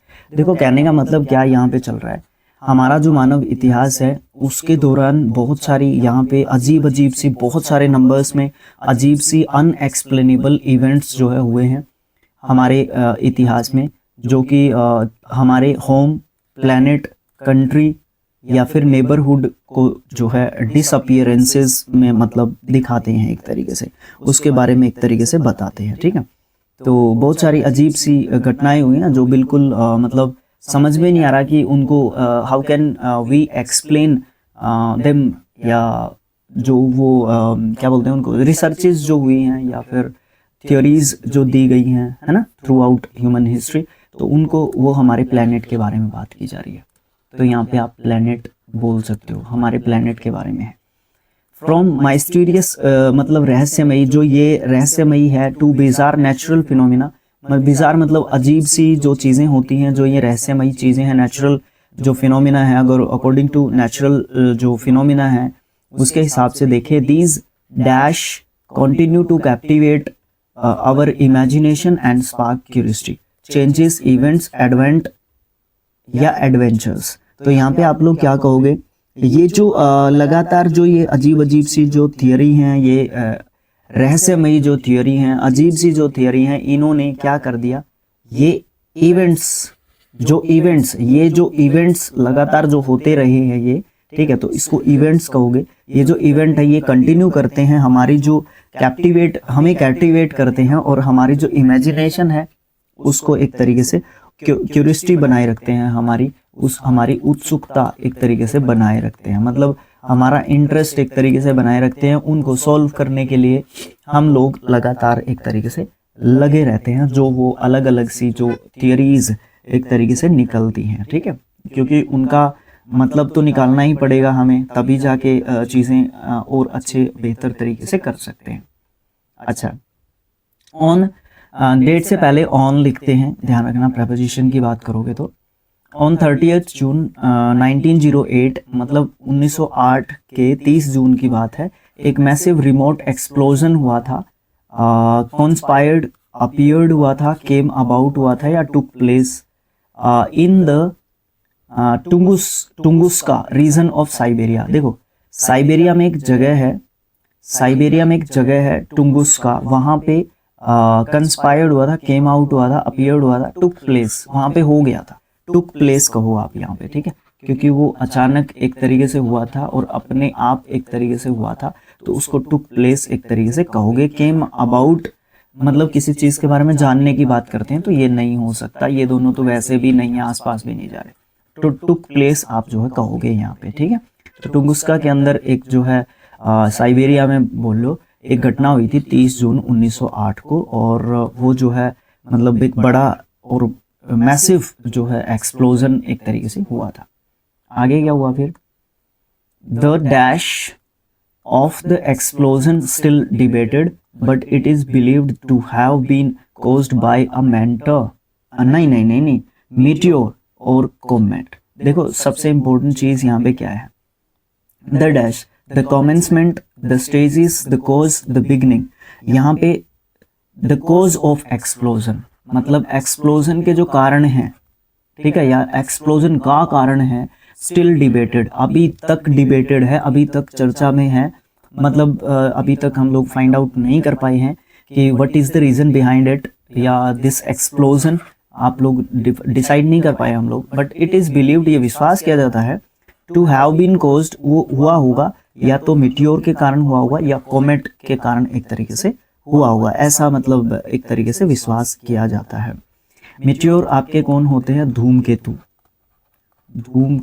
Hindi students को भी साथ में लेके ज़रूरी चलना होता है, इंग्लिश तो सारे ही मतलब करते रहते हैं, ठीक है।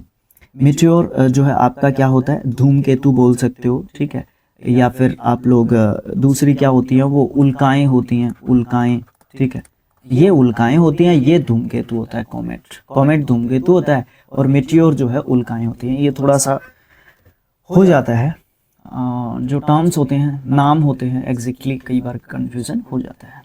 चलो छोड़ दो उस चीज़ को, आगे चलो।